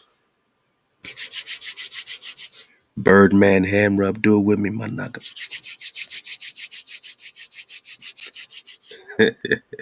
Ping pow, we out of here. We just want to know if it's a correlation between an indigenous root for this Gasper, Yanga, or we talking ganja. If we're talking ganja, are we talking the Ganges? Now, in the Indian flow, they have a little spin on this Ganges before I get back to this doc, just right quick. I'm just popping off. So, in India, they got a whole story about these gods and all this ganja flow and the god ganja and this goddess. Don't get thrown off by that. A lot of times they venerate us and they turn us into gods and goddesses. They'll take Queen Sheba and turn her into the destroyer of Shiva. But what's first, the V's, Sheba, or their Shiva? Ka.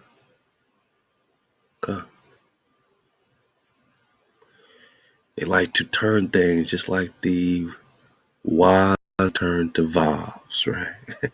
Wa, W-A-W. Oh, you got a problem with Wa? You got a problem with Wa? Then you got a problem with your security, Jack.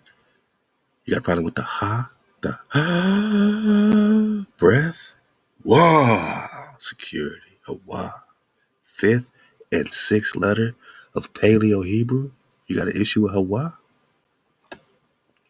Anything, any entity, any person named after Hawa, they got it from the meaning, the origin, the Paleo-Picto of breath and revelation, of security. After you get through the door, after you gather, after that strong power enters your family, your house, your tribe, you gather, you walk through a entrance. Mama screaming, Proverbs 8, mama screaming at the gates. She's giving you the breath. Mama got her arms raised. And Papa gives you that security, that tent peg going into Mama Earth. You need to put the tent peg into the earth. Masculine. Feminine breath. Masculine. Wow. Exhale. X marks the spot before you get your food cut off. Nourishment. Because what's the point of having nourishment if you're not cut off from the hijack, if you're not secure? And what's security without breath, my nigga? And you don't need breath unless you are able to get through an entrance. And you can't get through the entrance if you don't gather and unify. And how can that happen if you ain't got no floor plan, no code, no power to get to the Tao, not the Christian cross? The two cross sticks is the most indigenous sign you're going to get anywhere. Two cross sticks, the mark, the sign, the monument, the Tao, the monument. They're searching for the praise king.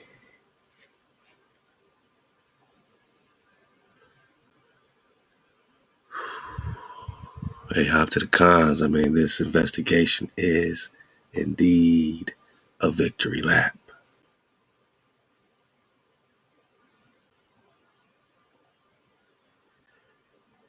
Where's Asia? Yeah, okay.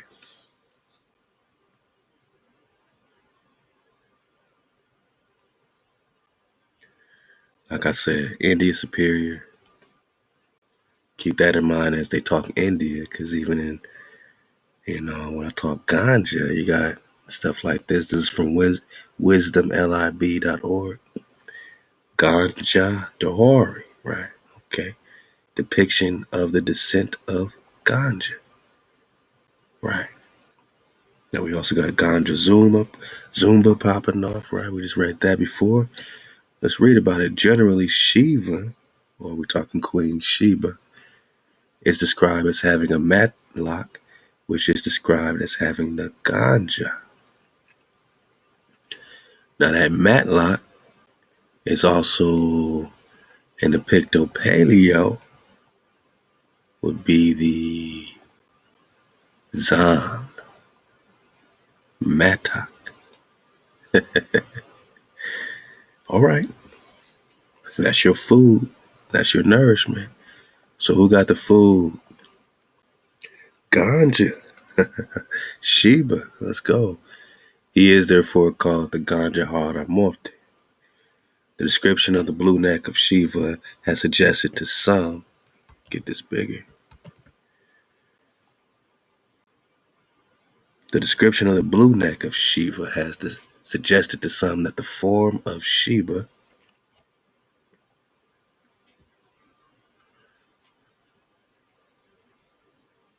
represents a natural phenomenon of the mountain.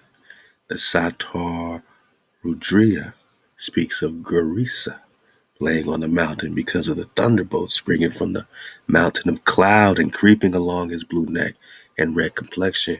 Perhaps this is a vision of God as seen in the black clouds, tinged red by the glow of lightning, the matted hair, crescent moon. The Ganges in its connection with the Himalayas suggest the personification of the very form of the Himalayas, awful and beautiful. So they want to talk mountain gods when it comes to this ganja, whatever it may be in the later ages when the Ganges came to be looked upon as a sacred river. So we got Ganges on the map. Orientis finds map, 1531. Far left, right? Ganges. By Cathay. This is all North America. So this would be like West Coast, so-called, right? It's Ganges flow. Okay, Ganges, right? Now we're just talking India here with all this Shiva talk, but remember you're in India. And all this originated right here. Then they stole your history and duplicated it and gave a new India and a new China. Gave a new Sapongo, Japan. Gave a new everything over there, man.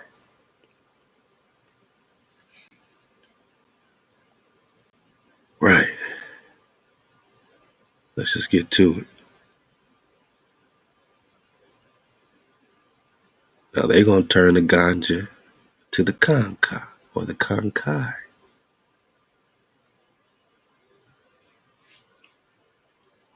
Let's get it from here, man. It's a good, good backstory with this Krishna flow, and you connect it. See, they got the avatar, a representation of ganja avatar. So this whole avatar flow, bunch of blue people, right? Bunch of blue people and avatar. I'm just belly flopping.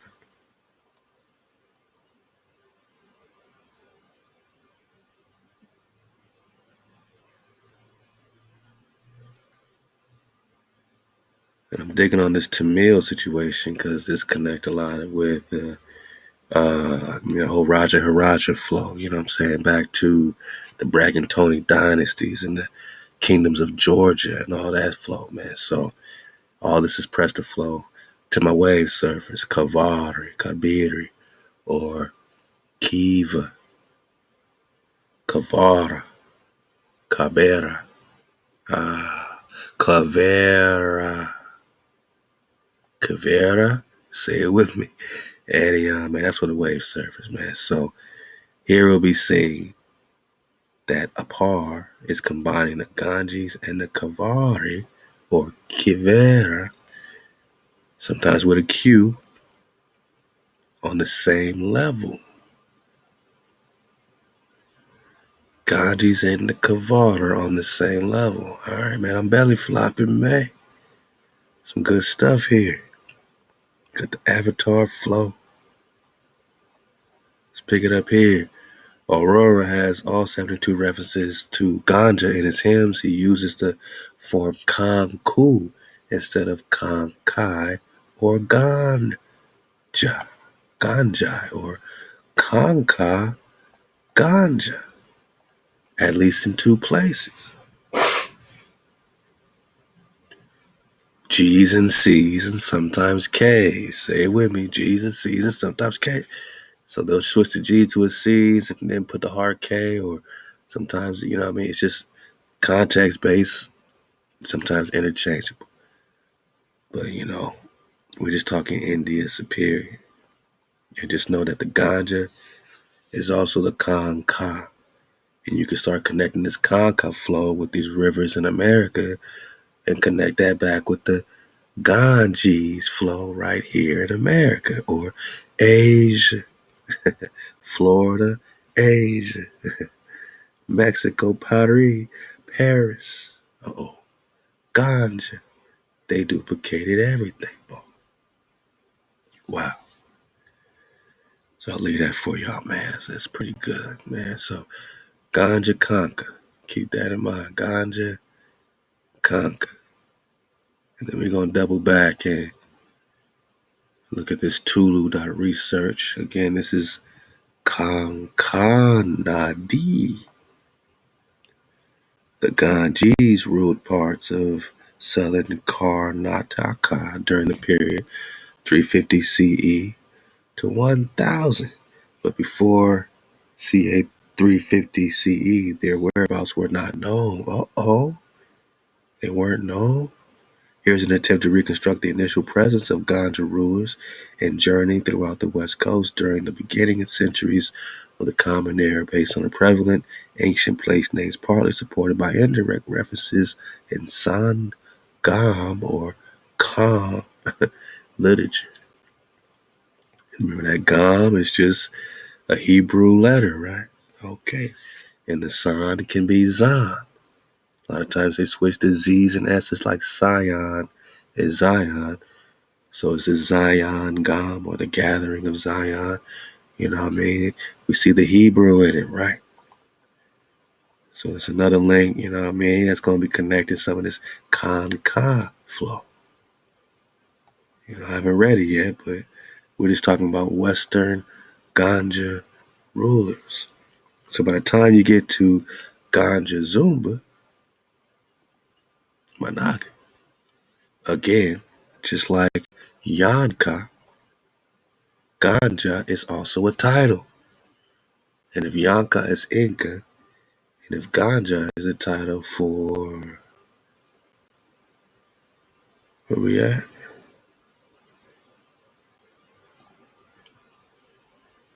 Kanka.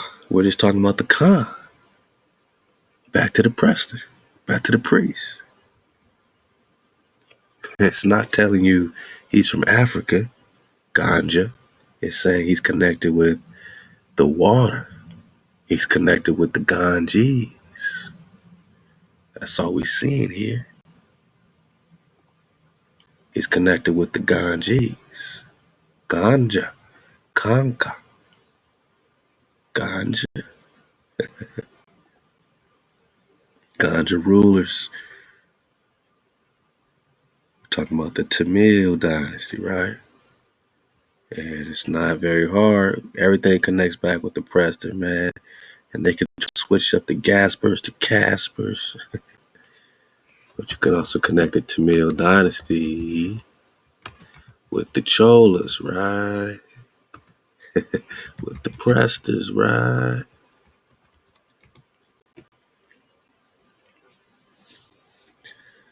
I mean, that's not hard to do. You see it happening before your eyes. Prester John, the Calabras, the Mahabali, Southern India dynasty, right? Ruled over entire Tamil country, displacing the ancient Chola. Oh yeah, we start popping up in our own investigation. We just talking about Prester John, Emperor of the Three Indies, man. This is some old drop. Yeah. It's a little light to read, but I'll just do like this. Prester John was Raja Hiraja Chola II, Prince Jadaran Bragantuni I, so-called Christian emperor of the three Indias. So not just one region, three Indias, man. How many Indias? Well, we know there's India Superior. Where's the other Indias? He was the grandson through his mother of Kolothonga Chola II. So you see how Prester John just ties right into the Chola flow, right through the Tamil flow? We're just talking Ganja.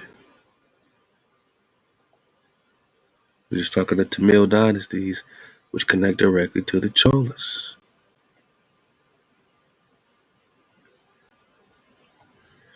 If you read Kanja's Tamil dynasties, Chola, even in Wiki, you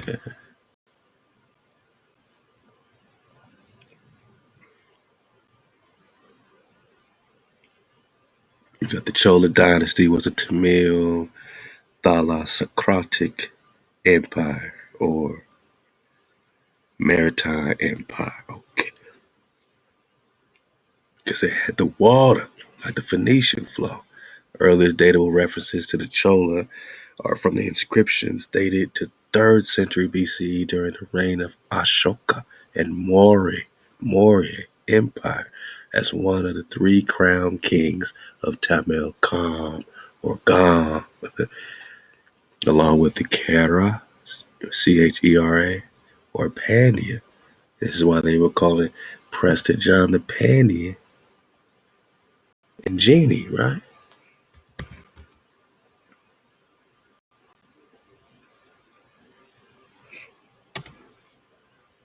Oh yeah. Wang Khan, is Prester John. David Soslan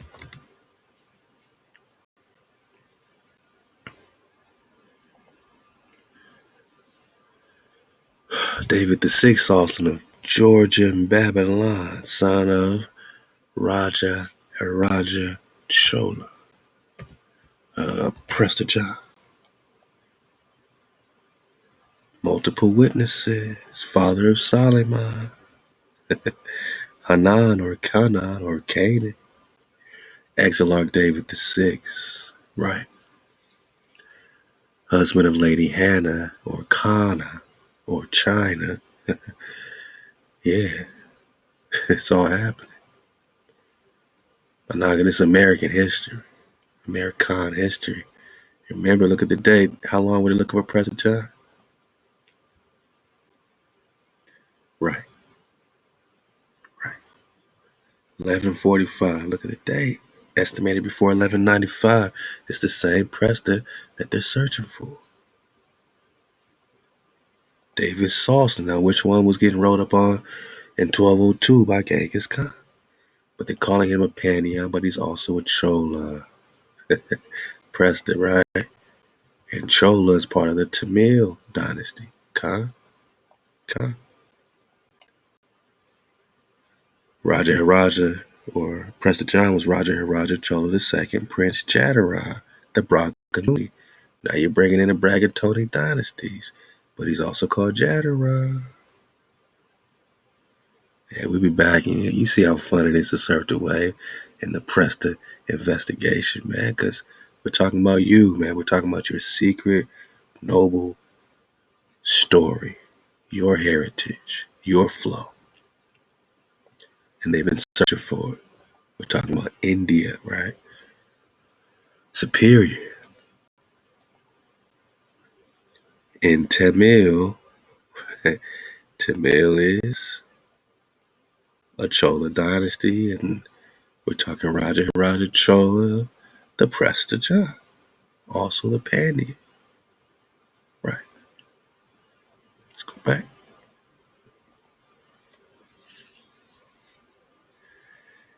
Leading us into the Ganja flow. We're talking 1000 AD or CE, all right? And then 100 years later, we got 1165 Prester John letters popping off, and they're searching for him 100 years later. And we got a founding youth in Florida, described as Western Ganges, to distinguish them from the Eastern Ganges, who ruled Odisha. All right, man, this is dope, man. There's a lot going on in the Ganja flow. tracing the Conca ganja rulers in the West Coast. Wow, man. All right, so you see that it's interchangeable, Conca and ganja. So by the time we get to this ganja over here, which is a title, because we're still connected with the Ganges, they make him an African man, right? We remember we're in West Africa, according to the hijack that's doing the hijacking. Not just the Moors today, but those that were leading the charge right back then. Did they ever lose power, or did they create a straw man? $65 million question. What's going on with God? All right, let's go. Back to the dock, and we're going to get a couple docks for the dismount.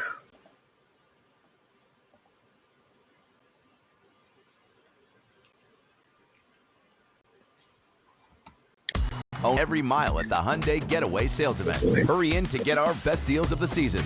Get in and get away. Get zero. All right, let's get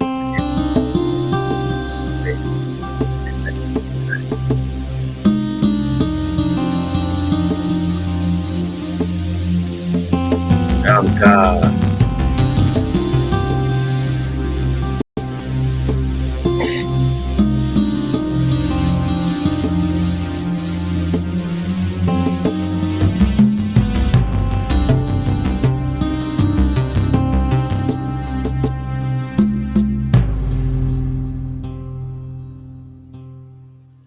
Welcome to Mexico Unexplained, where we will explore the magic, the mysteries, and the miracles of Mexico. This series presents information based partly on theory and conjecture.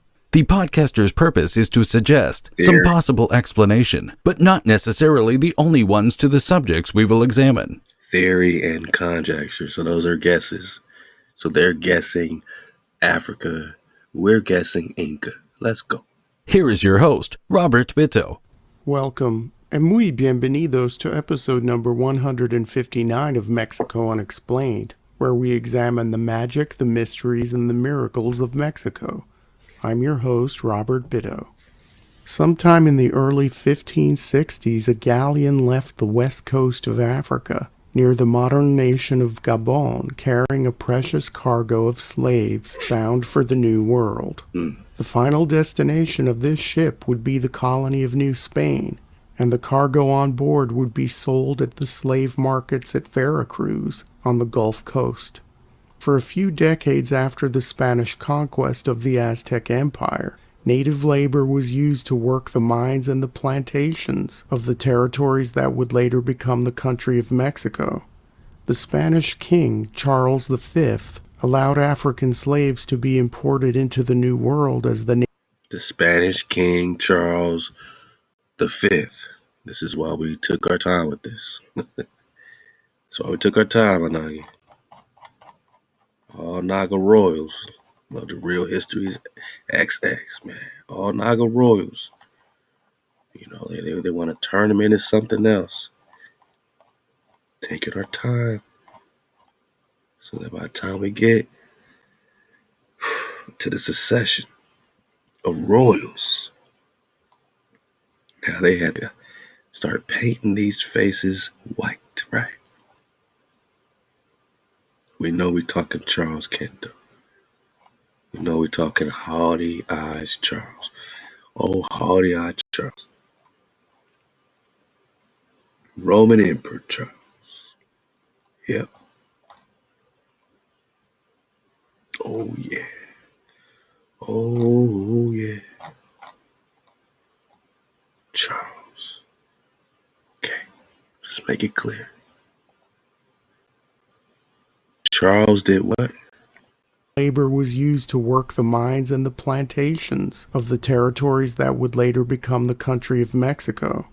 The Spanish king, Charles V, allowed African slaves to be imported into the New World as the native labor force diminished due to... Now they say we diminished due to sickness, or did we just not, were we not good slaves? Did we keep fighting back? Was it constant revolution? Right, let's go. Overwork and disease.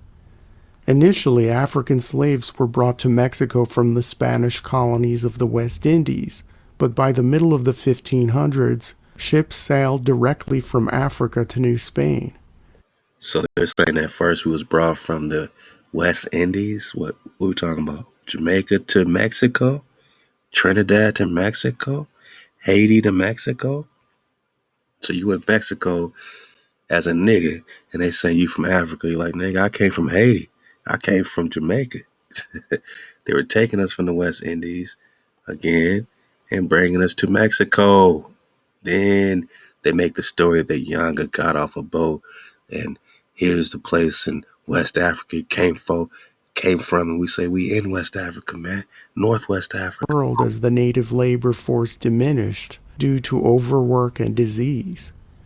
Initially, African slaves were brought to Mexico from the Spanish colonies of the West Indies, but by the middle of the 1500s, ships sailed directly from Africa to New Spain.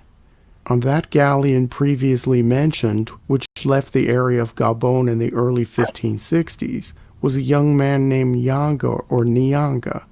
According to popular history, this slave named Yanga hailed from the nobility of the West African Yanga tribe and was a prince. Yanga's inner nobility struggled to break free as he toiled on the sugar plantation called Nuestra Señora de la Concepción in tropical Mexico. By 1570 he had had enough. Now known by his Christian name of Gasper Yanga, the young and robust slave revolted against his masters. Encouraging fellow slaves to rise up, Yanga and his small group would kill 23 Spaniards who tried to subdue them. After breaking away from the plantation, he led that group of fellow Africans to freedom in the unknown inland wilderness. In the wilderness, he took his people to the wilderness, huh? Sounds very biblical. In the mountains of Veracruz, Yanga and his group formed one of the first palenques, or autonomous communities of escaped slaves. The Spanish were aware that the palenques existed, and so were the slaves. So over time, both groups, the Spanish and any slaves who managed to escape, searched for these hidden communities. Yanga's village grew and thrived by farming and hunting. So these were like safe cities, like in the scripture, you know what I'm saying? We had safe cities, cities of refuge for the Hebrew. And sometimes allied with various indigenous groups, even taking in some native people and intermarrying, or are they the same people? Are these indigenous people marrying their own people? Let's go. Marrying with them. No doubt Yanga's people learned much about the terrain and about how to grow and harvest local fruits and vegetables from their indigenous neighbors. Or they are the indigenous. Let's go. For the most part, the palenques were pretty self-sufficient, although occasionally Yanga and his followers felt the need to raid Spanish caravans on the Camino Real or Royal Road.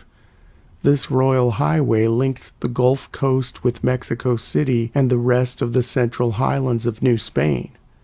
Much merchandise unloaded at the docks at the port of Veracruz was transported overland on this route, and each caravan carried a wide variety of goods.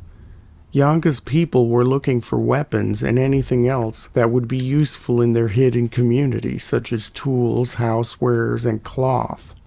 The raids on the Royal Road were relatively infrequent, so as not to draw too much attention to the palenques. Over time, however, these raids became a small thorn in the side of the Spanish and got the attention of the authorities, not only in the colonial capital of Mexico City, but as far away as Spain itself.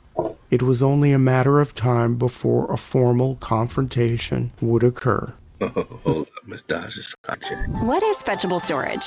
It's the best parts of today's moving and storage options combined. It's The Spanish took their first formal action in 1609, almost a full 30 years after Yanga led his small group to freedom. In January of that year, an expedition led by Pedro González de Herrera left the city of Puebla. The contingent included some 550 men, of which only 100 were Spanish regulars. Conscripts, mercenaries, and an assorted group of adventurers of various backgrounds made up the rest of González's attack force. Yanga gathered together some 500 fighters from his small network of villages. Only 100 had firearms. The rest were to meet the Spanish with machetes, bows and arrows, and stones. The group also used atlatls, the wooden handheld spear throwers adopted from the local indigenous people. As Gasper Yanga was too old to lead his people into battle himself, he named Francisco de la Matosa as the commander of the rebel fighters. Matosa had been captured in Angola by Portuguese slavers and had been transported to Mexico as a young boy. Yanga did not think that his people could score a victory against the Spanish, but his strategy was to cause enough damage to make the Spaniards come to the negotiating table. In the early days of the confrontation, Yanga's people had captured a Spanish soldier and gave him terms to remit to his superiors. Yanga made his demands simple and clear. Number 1, he wanted self-rule of the escaped slave Palenques and recognition of their inhabitants' status as free men. In exchange, the communities would pay the Spanish crown tribute, much as newly conquered indigenous groups had done in the past. Number 2, Yanga promised to aid the Spanish and fight alongside them in case a foreign power attacked New Spain. Number 3. And again, conjecture, we don't know what the real terms are. They make it sound like the Treaty of Peace and Friendship, man. Your enemy's going to be our enemy. Your friends are our friends. Maybe Yanga was trying to play that. Same thing with like the Tecumseh in Britain. Sometimes you had to maneuver and try to use them against each other like they was using you against each other. Sometimes, Tecumseh is like, look, maybe I can use Britain, against these, so-called American forces. Sometimes, Yanga said, let me use the Spanish against the French, against the British, even though we know hindsight's 2020 and wasn't none of them treaties honored. I think if the Nagas can go back in time in their DeLorean, they'll take all these treaties back, man. They'll be Confederate against the hijack. The special self-governing district of former slaves would not take in any new escaped slaves and would return any new escapees to Spanish authorities. Yanga included the last provision in his demands to try to reassure any slave owners in the region who might be worried that Yanga's special autonomous district would encourage future slave revolts and escapes. The Spanish considered carefully the terms of Yanga's peace treaty and refused to grant them. The result was an all-out war. The Spanish found the location of Yanga's principal village and burned it to the ground. At the Rio. So he never even did the treaty. Maybe it was a bluff. Maybe they said, man, we know you're going to try to help your people. We're going to go to war regardless. So why didn't they accept the treaty if he's supposed to be some treaty-making person?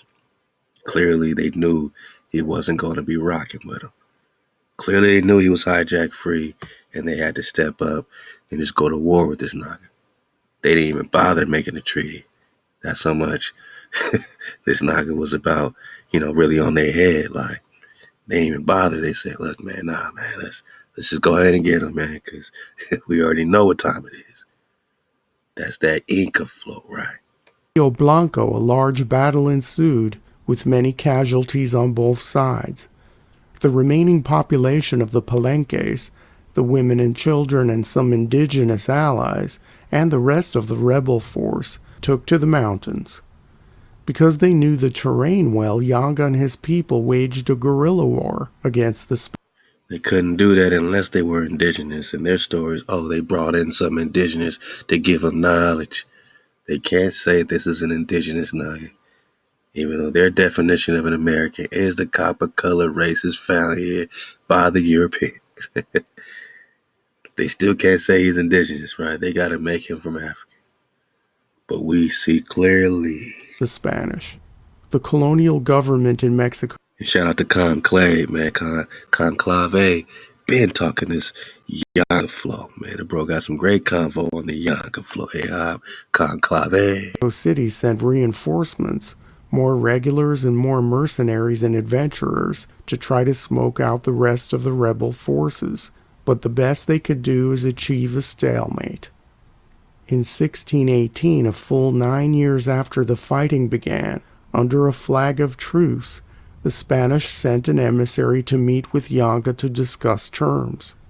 In a brief back and forth that lasted only a few weeks, the Spanish agreed to Yanga's original peace treaty with 2 additional provisos.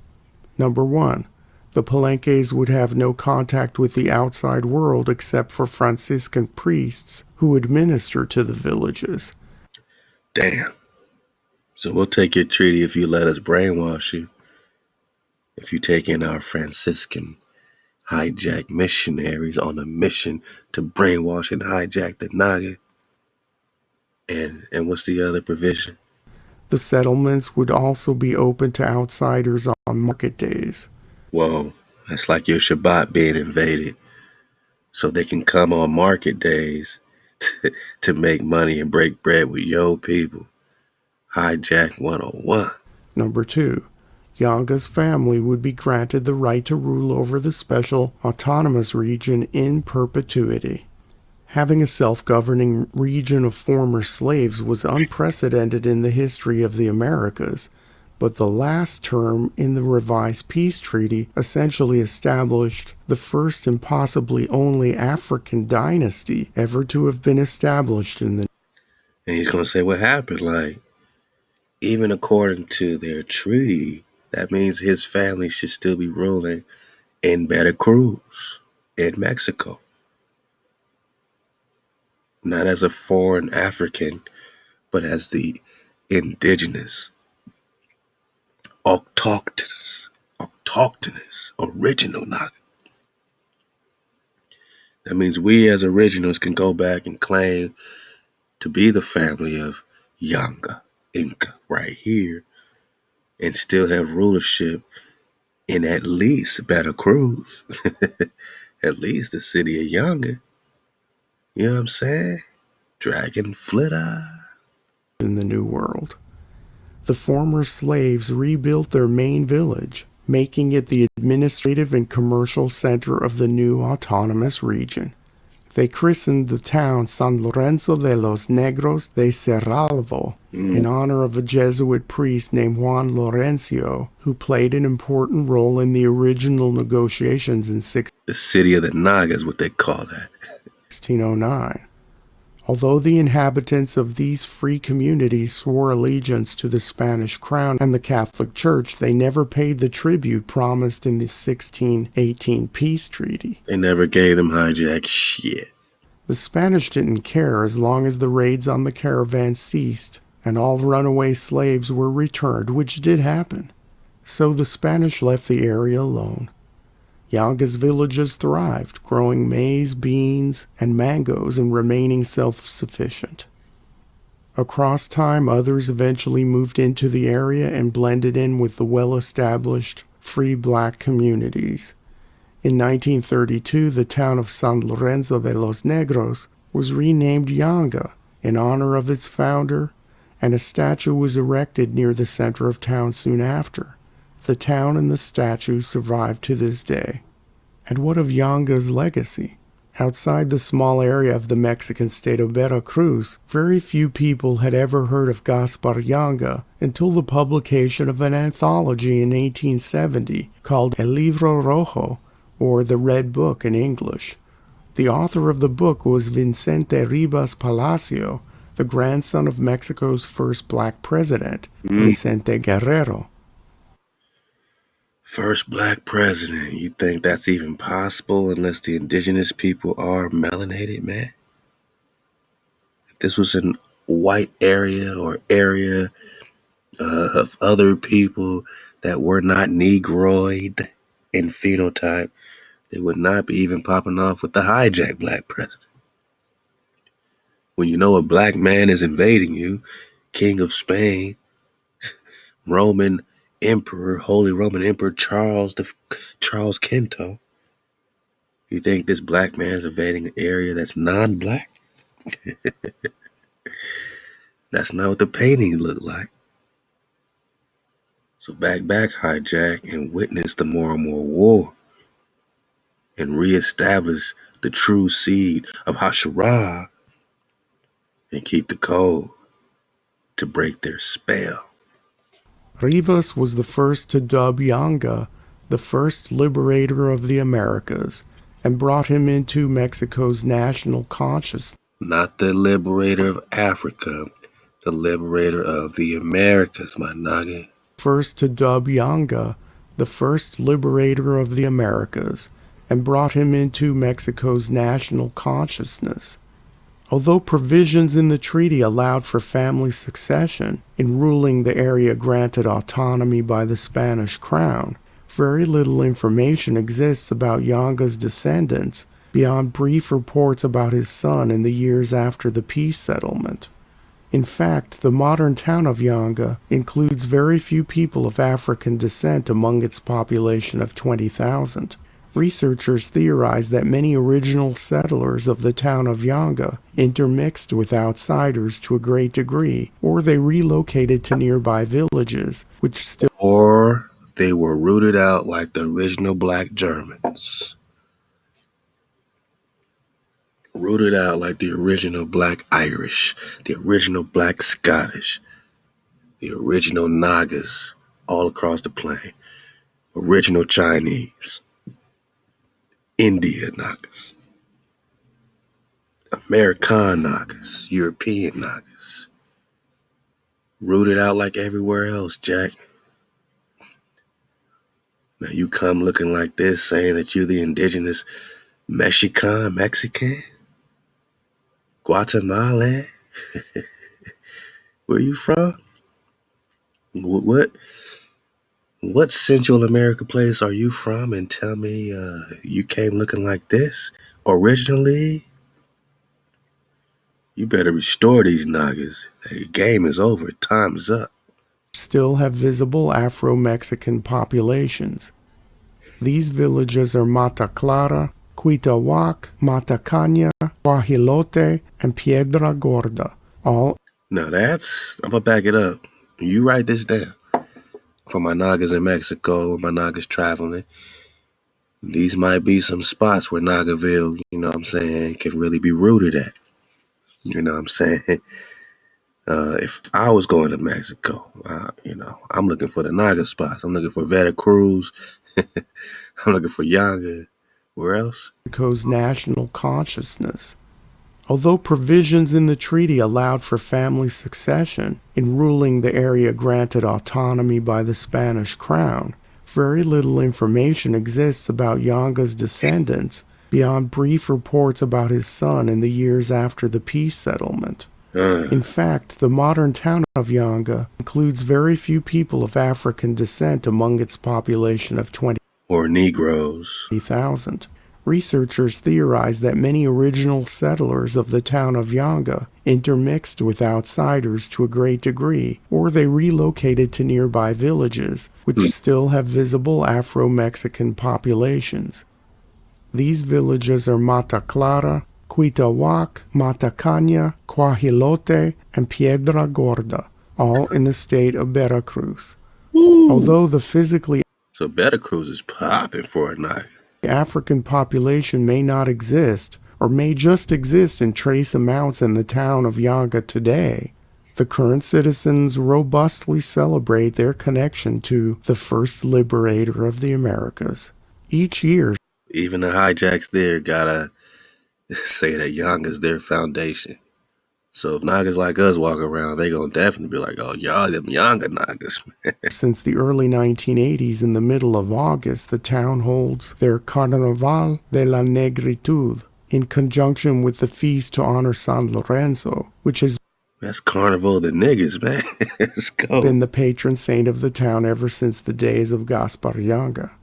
The carnival has been growing in popularity over the years and has attracted the attention of tourists, especially African Americans from the United States. Researchers continue to piece together the story of Gasper Yanga, trying to use primary source material to fill in the blanks of what mostly amounts to oral history, fragmentary historical accounts, and legends.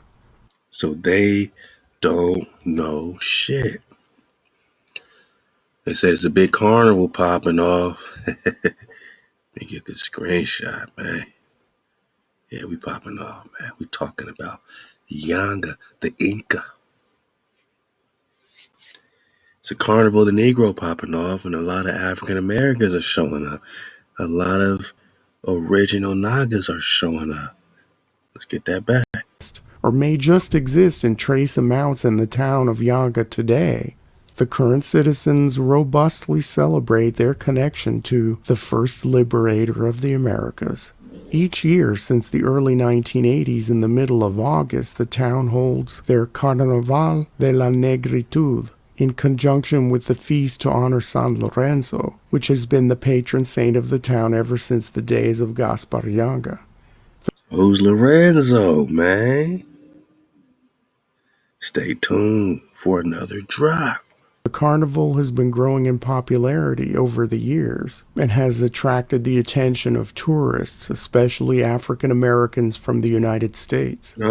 Researchers continue to piece together the story of Gasper Yanga, trying to use primary source material to fill in the blanks of what mostly amounts to oral history, fragmentary historical accounts, and legends. Within the past 10 to 20 years, there has been a great interest in Afro-Mexican identity and history, and many feel the need to put Gasper Yanga in his proper context. Ain't that Drop Nation like, man? There's a surge in the interest from the Naga, Afro-Mexicans, Afro-Mexicans. Meshi is Moshe. If you're a Mexican, then you are the tribes of Moses. Don't get mad that these Nagas is claiming to be the tribes of Moshe, because the tribes of Moshe are Nagas. Popularity over the years and has attracted the attention of tourists, especially African Americans from the United States. Researchers continue to piece together the story of Gasper Yanga, trying to use primary source material to fill in the blanks of what mostly amounts to oral history, fragmentary historical accounts, and legends.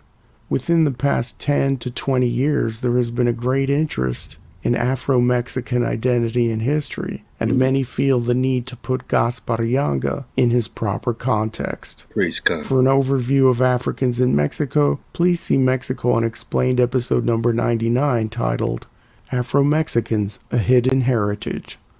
As mentioned earlier, why would the Afro-Mexicans be hidden? And if you're claiming the heritage today, and you realize you got a whole hidden people, you're going to have to get up off that. Because you can't suppress it. Because that makes you the hijack. You know what I'm saying? It makes you the hijack if you ain't telling the truth. If you're saying your land ain't Naga land, you ain't telling the truth. You're not supporting these great people. This great tribe of people that have been fighting for revolution. Don't be no anti-American, man. Naga don't be no anti-American, man. Opposed to America. Don't be opposed to America, man. That makes you anti-Asian. Anti-Cathay. Anti-American. That makes you anti-India superior, man. Gasper's popping off. Yasper, Yanga, Gasper turned into Casper, the friendly ghost, man. Yanga's popping off in India superior, which means there's an inferior. But not the Khan of Khans, the Rex Negus, the Prester John B. in Superior, India, another generic term for dark-skinned people. Indios of Hawaii, Cathay Promise Pure Land, Kana, China, hard C, hard K, Kana, Kana. Dodge the vowels, Florida, Fountain of Youth. Tengu, that's where Genghis Khan had a war with Prester John. Canada, Canada, Khan. Mexico, Mexico. She, as in Shim, as in Mexico, Mexico. Is it for Morocco? No, it's for Hawaii. It's for Hawaii. Last part is this. I'm just surfing the wave. We're gonna do like a triple dismount. Nadia Akomanichi. The story of Gasper Yanga is still being fleshed out by researchers. Some of the historical literature states that Gasper Yanga led the first slave uprising in the Spanish colonies of the New World. Only a few keen students of history know that this is not true. The first slave rebellion in the Spanish Americas happened more than 80 years before Gasper Yanga left his plantation. In October of 1526, a handful of slaves rose up and burned down the home of a prominent colonist in the Spanish settlement of San Miguel de Gualdape. So that's 1526, right? Holy Roman Emperor Charles, 1500s to 1558. So that was right. 1526, that's when Charles was 26 years old as King of Spain and the Holy Roman Emperor.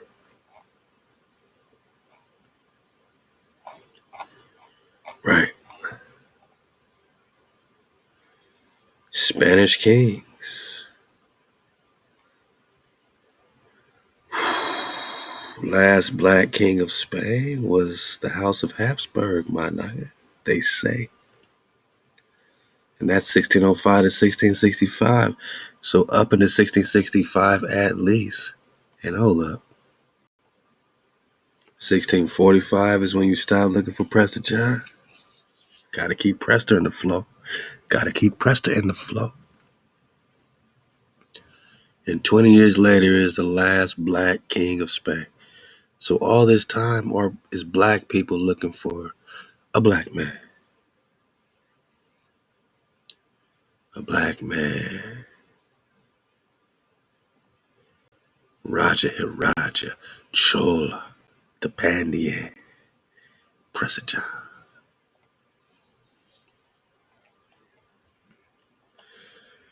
Let's just Google some images of Prester John, man,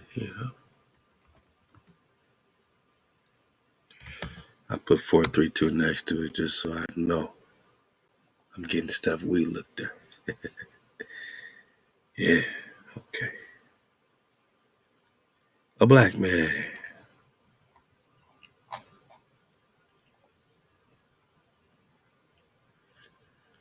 Black man, black man. Oh, black man. Yeah, they're looking for a black man. And they turn him into something else, right?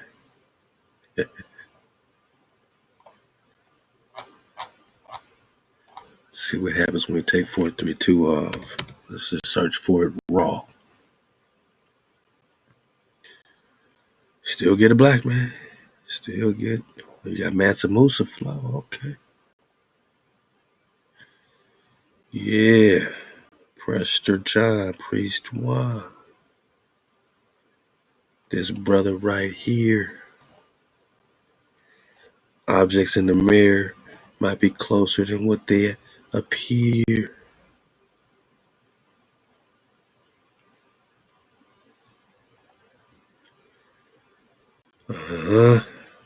a black man. A black man. Abyssinios. Everybody puts their conjecture into our investigation. Genghis Khan look like you. Prester John look like you. True. That's a good one right here.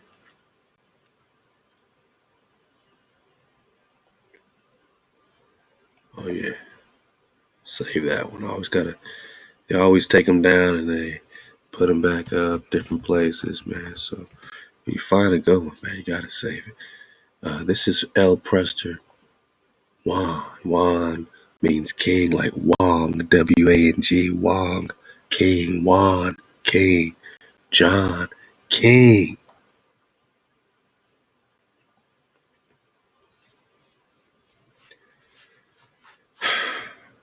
So this Holy Roman Emperor,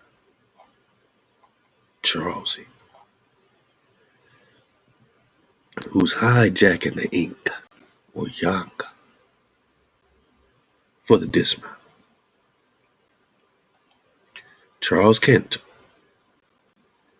Holy Roman Emperor, King of Spain, is searching for the Khan. Emperor de los Abyssinios, which is a word that predates Ethiopia. Mixed multitude, like Moshe, like Meshe, like Mexico. But we're just talking Yanga. He's a royal, they say. He's a noble, they say. He's a prince, they say. Was he descended from the black priest king, the Naga nigga priest king that was already here that they were searching for? Could this be a progenitor of Yanga and Ganja? Seeds of David? Royals they had to make from Africa, just like they try to make Prester John from Ethiopia over here. But Abyssinios is over here in India, superior. We see clear. This short-lived colony wasn't even in Mexico. It was located somewhere in modern-day McIntosh County in the state of Georgia in the United States. They just connect Georgia. Natural by law. Shout out to Natural by law. Just dropped a drop on IG with all the mounds, the pyramids in Georgia, the Mayan connection to Georgia, connected to Gasper or Inca Yanga. Man, we out of here, boss. Victory lap. United States. Few people know of this colony, which not only had the first slave rebellion in Spanish territory in the New World, but was also the site of the first African slaves brought to what is now the continental United States. San Miguel was also the site of the first Catholic Mass on the U.S. mainland. This brief but interesting historical aside in no way diminishes the achievements of Gasper Yanga and his followers. They were the first to organize a slave resistance in what would become the country of Mexico, and they were the very first group in opposition to the Spanish in the New World to negotiate. Opposition to the Spanish is opposition to black-ass King Charles, man. King of Spain. Is opposition to the hijack.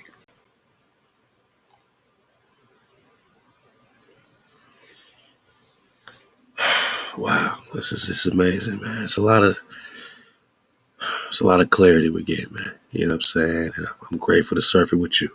Negotiate a treaty of peace with the crown on their own terms, getting everything they wanted. As more researchers fill in the blanks about the life and times of Gasper Yanga, a more complete picture of this fascinating historical liberator will emerge. Thank you once. Yeah. Don't be scared. Don't be afraid of the revolution. Don't be anti-American. Don't be anti-American against the Conca or Ganja or Conca. Don't be opposed to the revolution in America, Con. Don't be opposed to the revolution in America. Because that's Prester's people standing up, man.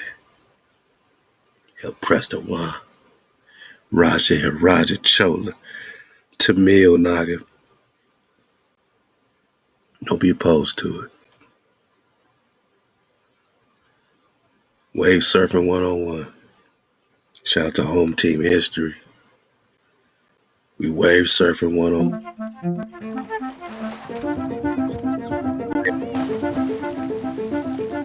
Let's go. Every once in a while, I like to do a string of videos that honor the brave men and women who fought against slavery in the Americas.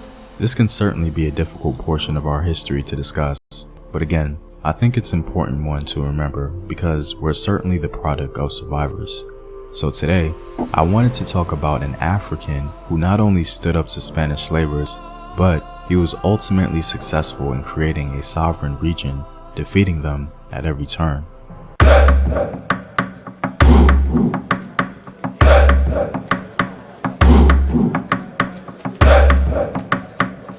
I'm down, Pan-Africans. It's about the Pan-American right now. It's about American stories.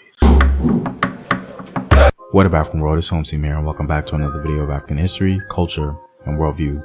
By supporting this channel on Patreon, you're helping in the creation of these videos. And today, we'll be talking about Gasper Yanga and how he formed a maroon community of former enslaved Africans in Mexico.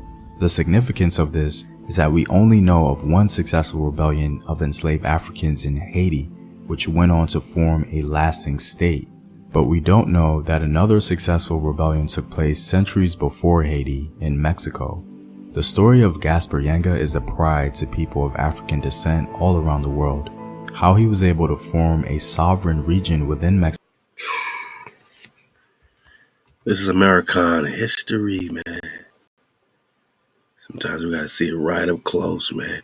Right in your face bone like this, man. Let's go. Mexico during the height of Spanish power in the 16th century is absolutely remarkable. The state of Veracruz, Mexico is known for its beauty and its very large concentration of Afro-Mexicans.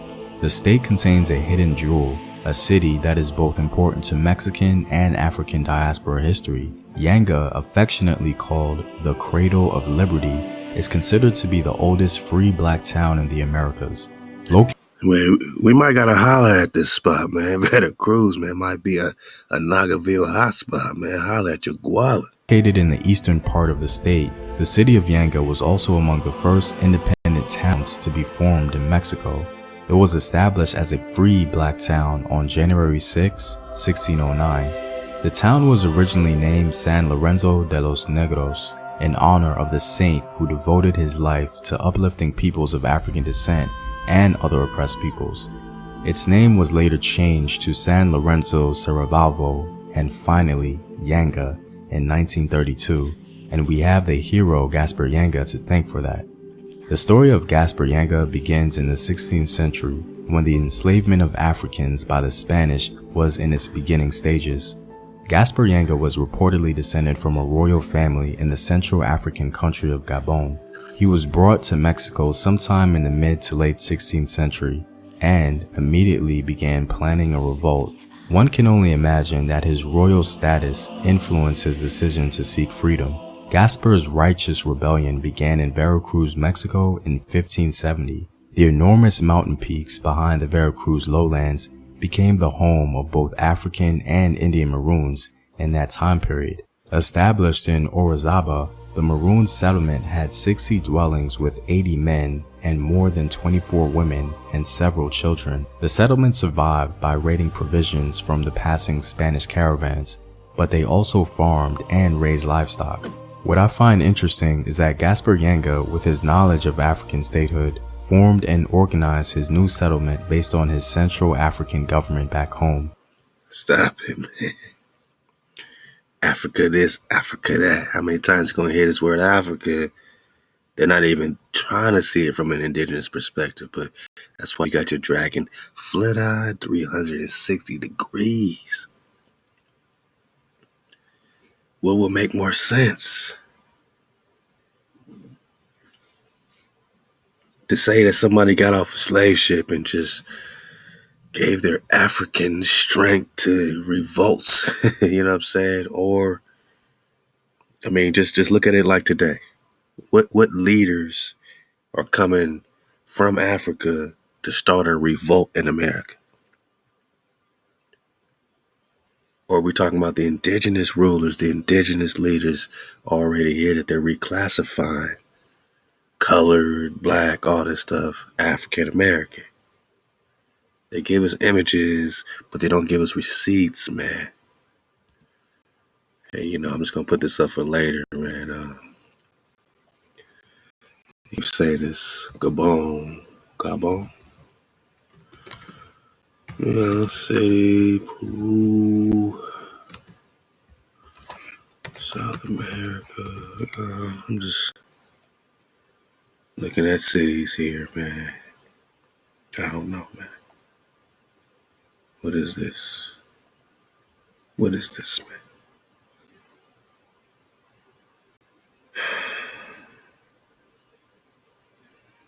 All right. This is the same West Africa Gabon. I mean, you think they just chose, random Gabon? Remember the G's and C's? Can we change that to a Cabon? Cabon? Is there a Cabon?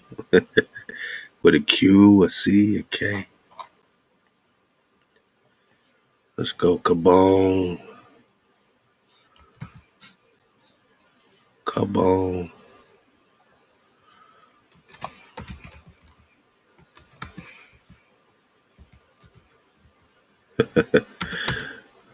Is there anything that's popping off?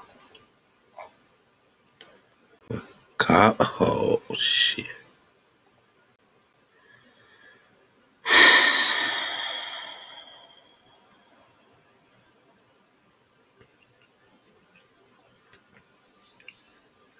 Cabo.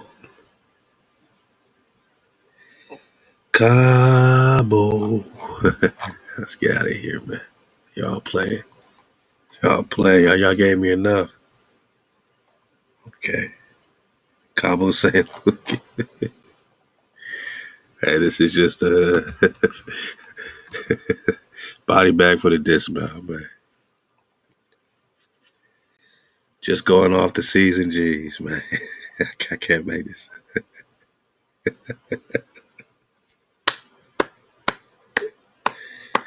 Hey, this is for y'all, man. This is y'all wanted this, man. G's and C's, man. Look, it ain't like I just brought up the G's and C's to verify this point. We've been talking G's and C's. Stop playing. G's and C's, man. We went from Yanga to Inca, right? We went from Ganja to Conca, right? Now we're going from Gabon to Cabo. One letter rule. Shout out to Horse Butler. He always says they always switch stuff up with one letter, one or two. You gotta be able to see clearly, man. I mean, is Gabon, Cabo, G's and C's.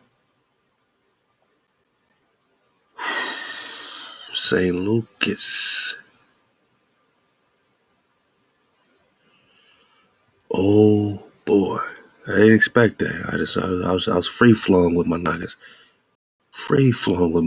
They keep bringing up Gabon, right? Let's back it up. Formed and organized his new settlement based on his Central African government back home. The system was no doubt hierarchical. It concerned itself with self-defense, and we have the hero Gasper Yanga to thank for that. The story of Gasper Yanga begins in the 16th century, when the enslavement of Africans by the Spanish was in its beginning stages. Gasper Yanga was reportedly descended from a royal family in the Central African country of Gabon. He was Gabon or Cabo. All this story is taking place in Mexico, and The G's and C's lead us to our own conjecture. We're just talking Kananga, right? And I'm telling you, they duplicated a lot of the old world, ancient world, India superior in Africa, India today, Europe and Asia and all that, China and all that. Is Gabon today's Cabo? Is today's Cabo ancient Gabon? Did they find this Naga in Cabo? And, transport him to another area in so-called Mexico? He went back, right? He went to the wilderness and set up shop in Veracruz, which means he knew about this area. He didn't you think he would go there off of the advice of the Indians if he was from Africa?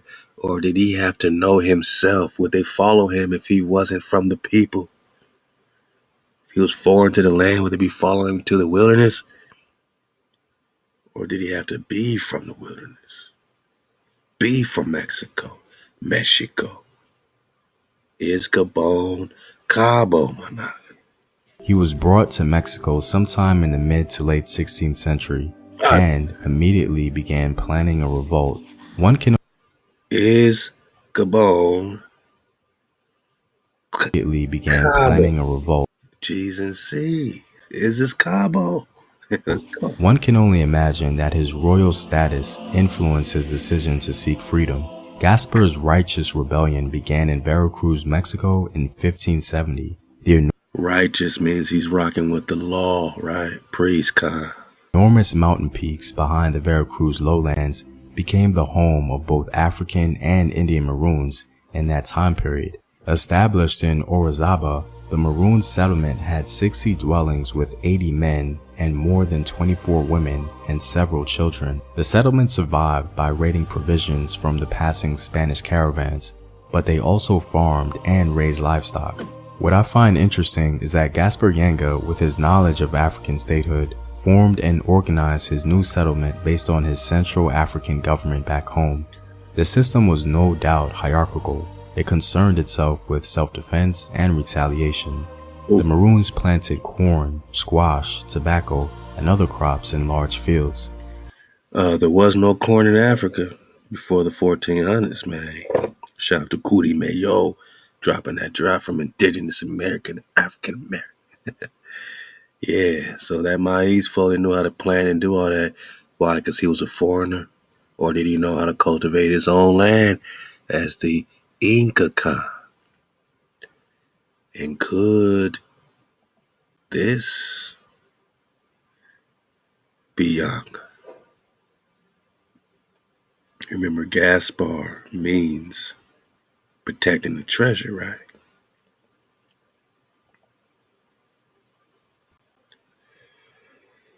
He who guards the treasure. He who guards the treasure. The scepter, the gold. Cities of gold. They also maintained animal husbandry for meat. The settlement continued to grow as more and more Africans were inspired by their hero. Gasper Yanga had firmly led and established a new settlement in Mexico, and the Africans in the region honored him greatly in their loyalty. So all these were just Africans fresh off the boat? Or at least the copper-colored cons already here? Loyalty to him and the settlement. As Yanga grew older, he gave military control to his Angolan war captain, Francisco de la Matiza. Yanga. Look at these Nagas going to work, man. These are all just great shots I like to say for y'all. Put it in your ether packs. Man, it's a lot of drought we getting out of this, man. Look at this, man. Real talk. Real time. Yanga handled the everyday affairs of the town and took on the role of religious leader, retaining some of his own religious tradition from Gabon. The town entered a period of unrest when Yanga had a Spanish captive write and deliver a letter to his pursuers. In the letter, Yanga condemned the Spaniards for their cruelty and their cowardice. And which means he's talking to black people, right? Charles V, he's a religious leader, which means he's a priest. He's a ganja, go.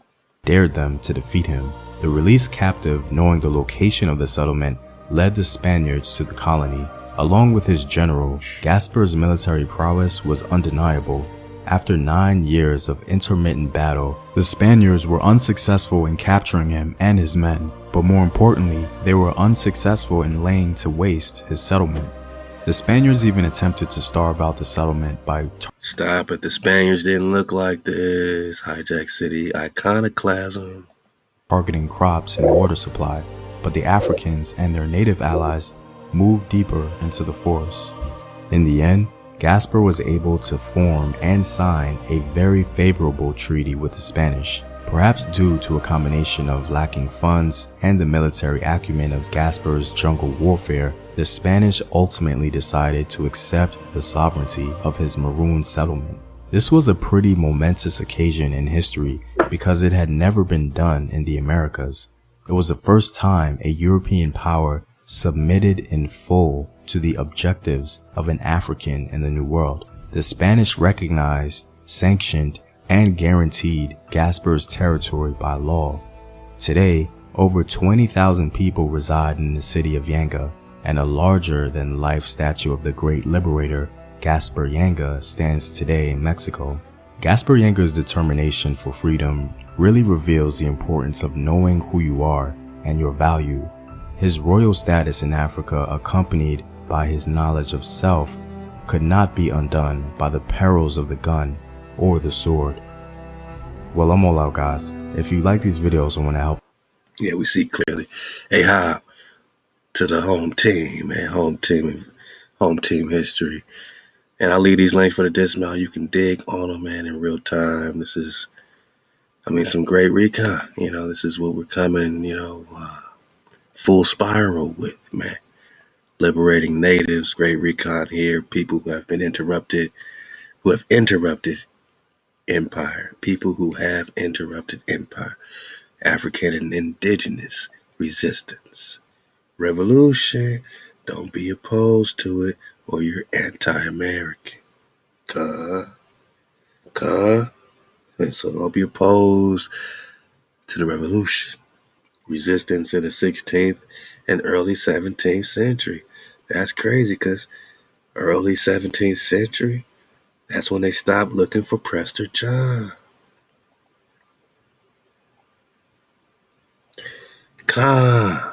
Let's go. For the dismount, we're talking ganja or we're talking ganjis? We're talking Brazil or we're talking Mexico? We're talking the Congo and Gabon, or are we talking about Cabo? This is a story we got to put together. This is a story we got to comprise, Managi. Yeah, this is a great drop. I ain't read it all, but, it's going to give you some backstory. Zohara, as we can assume, many other Portuguese saw the Africans as beasts, barbaric because of their lack of clothing and Christianity, and because the enslaved Africans were seen as barbaric and primitive, they were also imagined to be good and loyal servants. Portuguese, Managa, this is a Portuguese monument. These are Portuguese looking for Prester John. These are Spaniards and Portuguese on the walls, looking just like you without the white paint, looking for another Naga.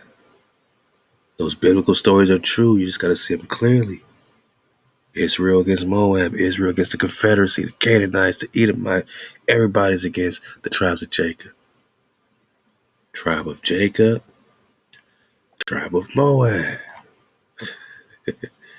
All looking like you. They make it all about Africa. We say, where's Asia? They make it all about Africa. We say, according to you, big secret, we're in Africa. They make it all about Africa. They make it all about ham. They leave out the shim unless you know we're talking to Meshim or Mexico.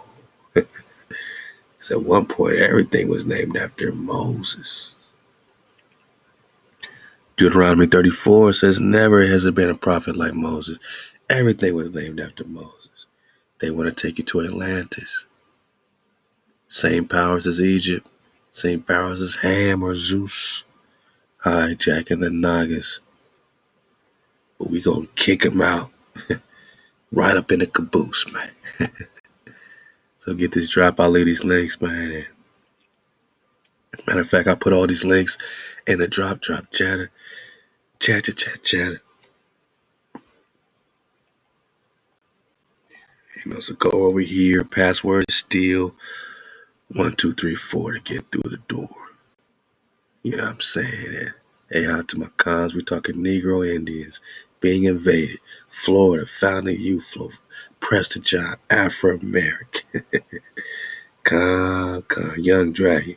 Pop off, man. He said, he's wondering about the vibe suites. Yeah, we coming in hot. I know how important it is. It's been a while before we had the updated flow. So, I'm a man with two hands. Not 100, but, this is finally a time where we can get back to our infrastructure, build our site up, and just dodge all hijacks and make it pure water. So ThaWaDa for your patience. Look out for the 5 suites. Dropping soon, my noggin. Updating soon. We got you. Dre, Tosh, Ahab, Makan, Dizzle, Fitty, Shalawam, Aqua Shala, Shalawam, Melvin Trey, Shalawam. Oh yeah, they got Dave Chappelle. They sent Jerry on Dave. Oh, that's funny, man. We're gonna dig on it. My bro dropped the Jay-Z lyrics, man. All the cons popping off in the drop chatter. Melvin, showed them mounds, man. Was this Alabama, Birmingham, Alabama? He's showing these mound flows. You know where it leads to, man. You know what I mean? Hey, Chatterbox is all active for the con. Get the drop, flow in the water, and try to continue to see clearly, man. And you'll have that link. You'll have, oh man, so much in this link, though. See if I can get a little more. When Columbus first sailed to the Americas in 1492, he kept a journal, right? We just talked about be able to take the Columbine and Seville, the prophecies, the book of prophecies. He kept a journal in which he kept daily records of his maritime progress and detailed accounts of the places and peoples he encountered. October 12, Columbus first encountered the indigenous population on the Bahamas. Shout out to my Bahamas Nagas, Jamaica Nagas. And his first thoughts included these observations. They do not carry arms or know them. For when I showed them swords, they took them by the edge and cut themselves out of ignorance. They have no iron. Their spears are made of cane. Some, instead of iron tip, have a fish tool, and others have points of different kinds. They should be good servants and very intelligent. For I have observed that they soon repeat anything that is said to them. Oh, they're gullible. They believe us. They're trusting, right? Columbus saw the indigenous people as primitive and beast-like. Ain't that something, Columbo? That's crazy, Columbo, because these primitive, beast-like people, you also know, are the Hebrew. These primitive, beast-like people, Columbo, you said you coming to recover the holy city in Mount Zion and discovery and conversion of the islands of the Indies and all peoples and nations. For Ferdinand and Isabella are Spanish rulers, but who's the king of Spain? Who's the real Khan of Spain, huh? Fake Khan. Holy Roman Emperor Charles Quinto. Hijacking the Nagas at all costs. Hijacking Nagaville at all costs. hijacking the Inca or Yanga at all costs. We are seeing clearly. With great drop, they're going to go into the Taino flow, Taino rebellion, revolution. Okay, all these are Nagas.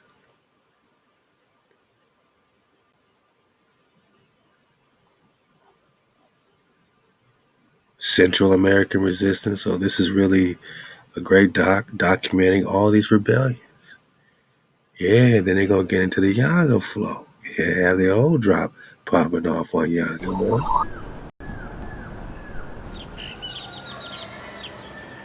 Yeah.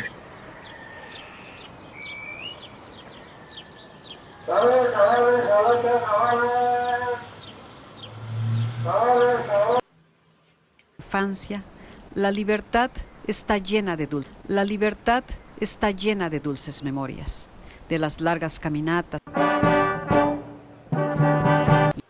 nadando en el cielo, amor de horizonte, amor de cimarrón libre. Imagina Mi Veracruz sure is beautiful, man. Let's go. la libertad. ¿De qué color sería?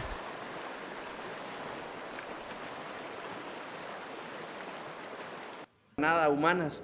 Entonces muchos se morían, pero los que lograban sobrevivir llegaban al puerto de Veracruz y eran vendidos como mercancía, eran vendidos como esclavos. Necesitaban sentirse seres humanos, sentirse valiosos, sentirse gente que aporta. And we got some Nagas in Veracruz, right? Mata Clara. We got some Nagas in Mata Clara, Veracruz, man. Salvador, what it do, Cava? Algo a la sociedad y eran minimizados, eran bestias de carga, decían los holandeses que eran los que traficaban con africanos, que eran seres sin alma. Vinieron de África a Nueva España en cadenas, en los barcos esclavos, todos esos años de 1521 a 1810. Más africanos que españoles cruzaron el océano. Yeah. Y'all dig on it, do some translating for a Naga, and just know that even all they talk is Africa talk. They're not talking indigenous Nagas. But we see clearly. Probably the most well-known palenque in Mexico was set up by Gasper Yanga, he and other enslaved Africans on the Nuestra Sonora de la Concepcion plantation revolted in 1570 and then established a new community which evaded Spanish control. In 1609, the Spanish army failed in defeating and recapturing Yanga and his followers. Instead, the Spanish agreed to recognize San Lorenzo de los Negros as an independent community. So they failed in defeating them and then recognized them as an independent community. So by fighting back, they got independence. Now, what brought them down? Was it the treaties? Treaties with Spain, like Ganja, Zumba, treaties with Portugal. The 12th century residents of town, now known as Yanga, began to refer Gasper Yanga as El Primer Liberator de los Americas, the first liberator of the Americas, not Africas, Americas. They say Africans in Americas. We say, no, the Americans. You know, don't be anti-American, because then you just oppose to the revolution in America. What's America? Well, what's an American?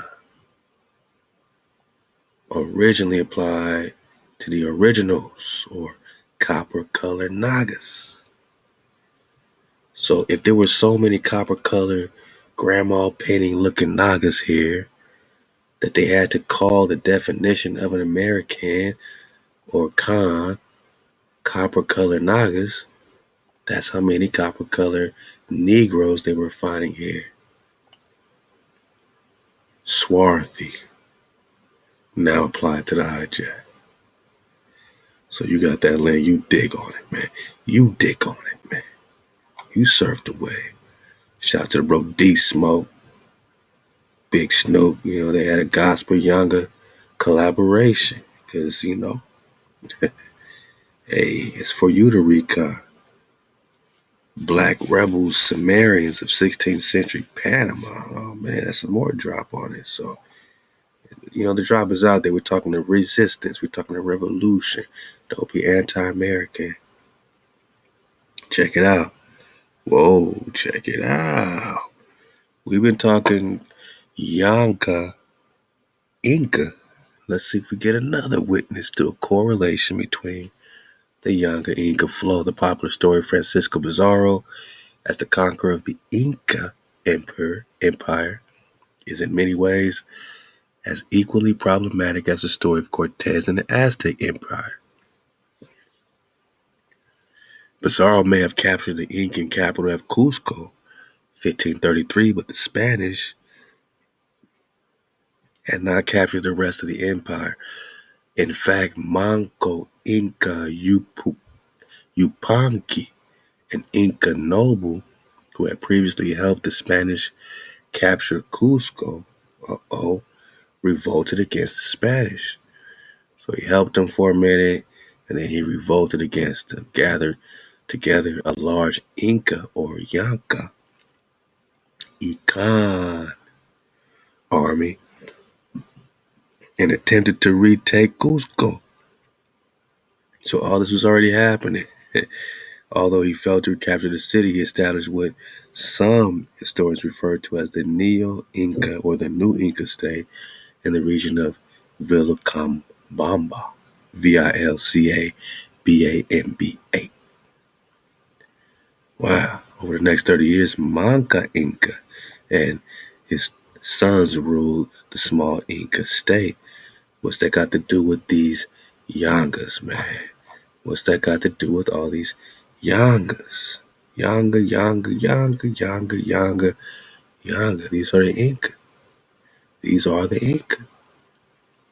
Okay? These are the Inca. The Manco has a lot to do with the Mangi, right? The G's and C's are interchangeable. So they're bringing the Manco Inca.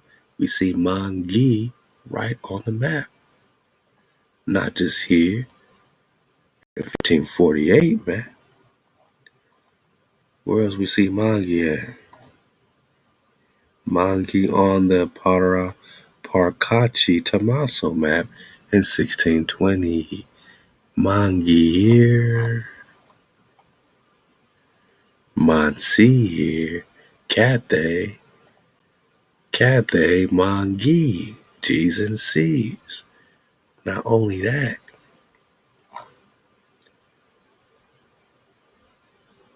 but it begins with Manco Capac, the legendary first Sapa Inca, on the top left side. So it's hard to see, but this copper color con right here is Manco or Mangi. This is who this regnum, that R means regnum or kingdom. Tangu Kingdom, Cathay Kingdom, Mangi or Manco Kingdom. Manco is this Naga right here. And that's Mama Hawako, his sister. Hawako.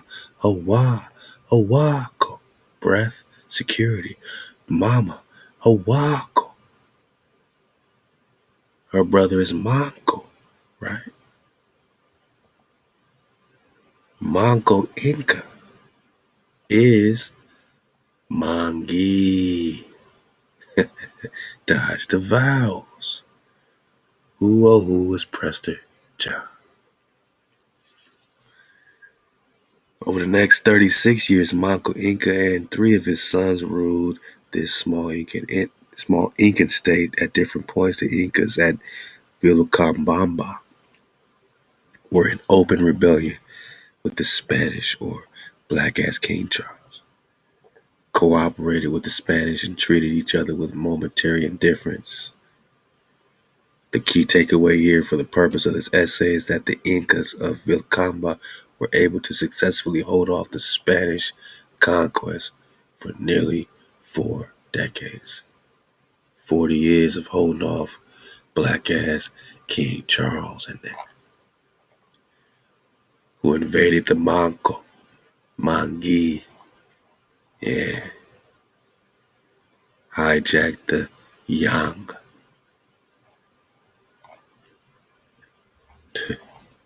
Yeah, man. Holy Roman Emperor Charles, King of Spain.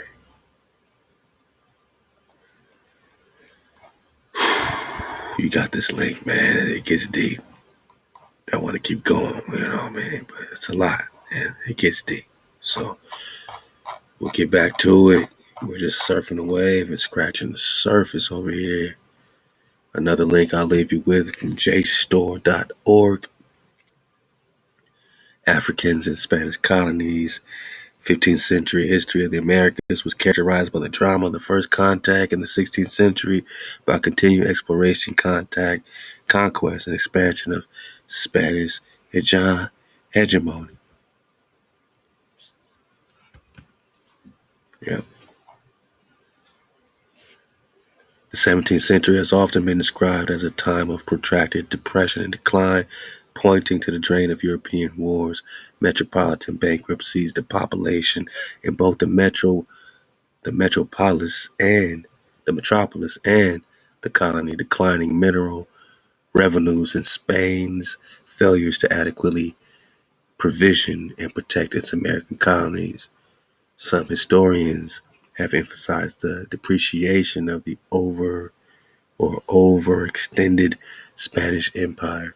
Indeed, Spain was hard-pressed to maintain its grip in the face of French, Dutch, and English challenges. This little bitty Spain trying to claim Big Dragon India. I mean, just think about that. This little bitty Hispaniola right here wants to claim Big Dragon is India superior. This little piece of land trying to claim all this, man.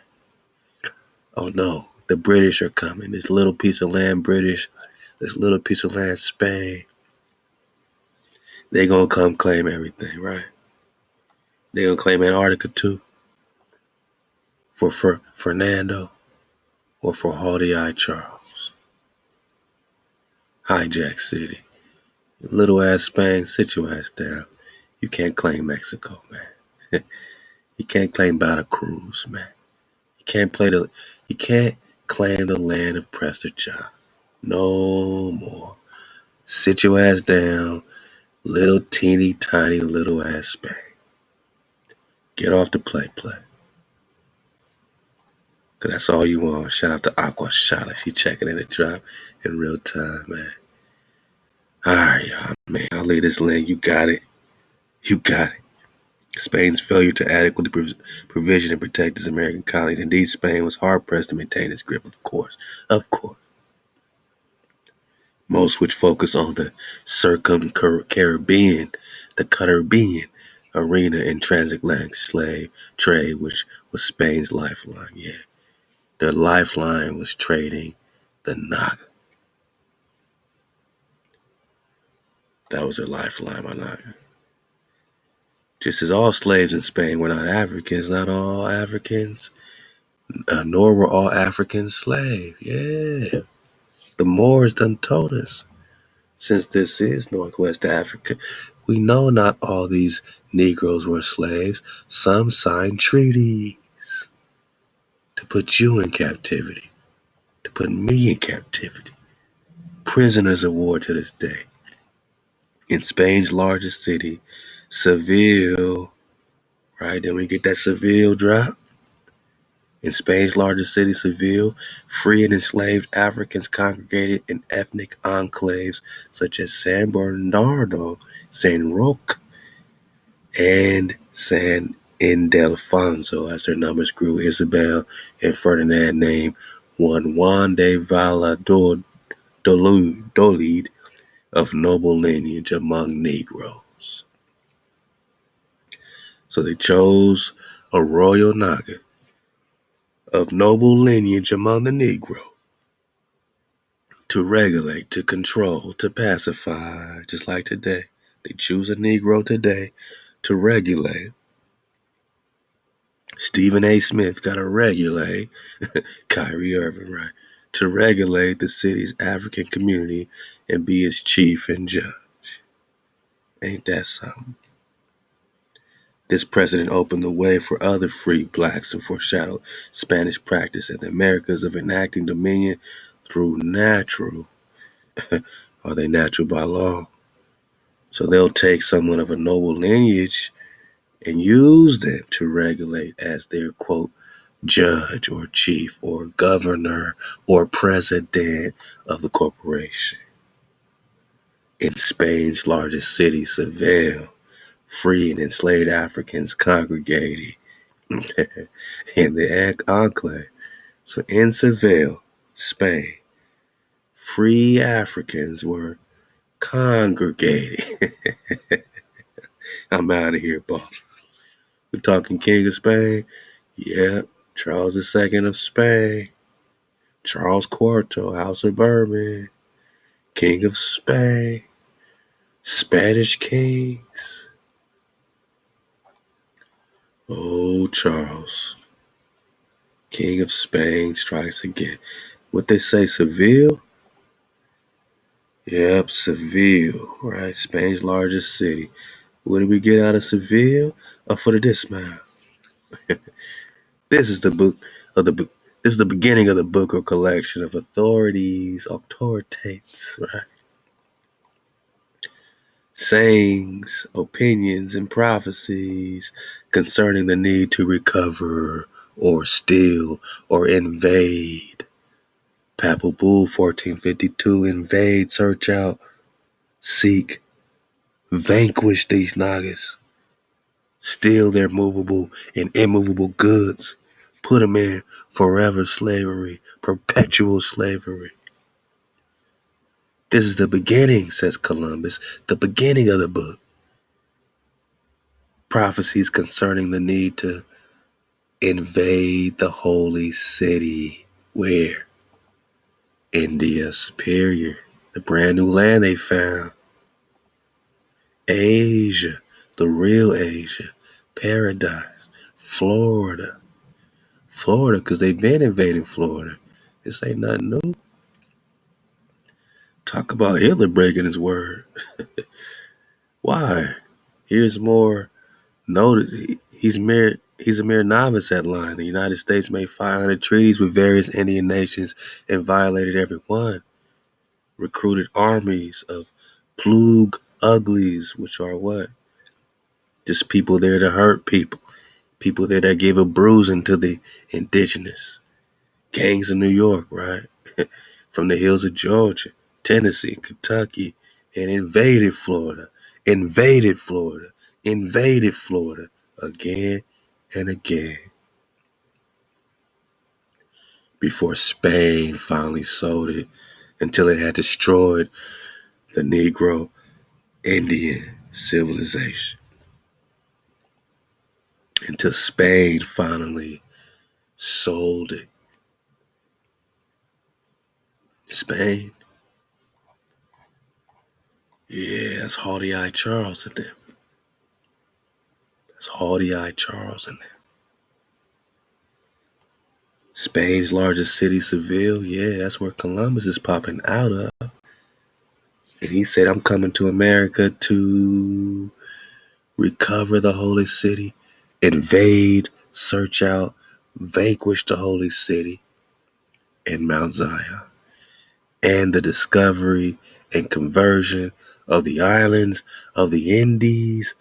Who's the Prester of the Indias? Who are they searching for 500 years? Conversion of the islands of the Indies, conversions of Yanga, Inca, conversion of the Inca, conversion of the Inca.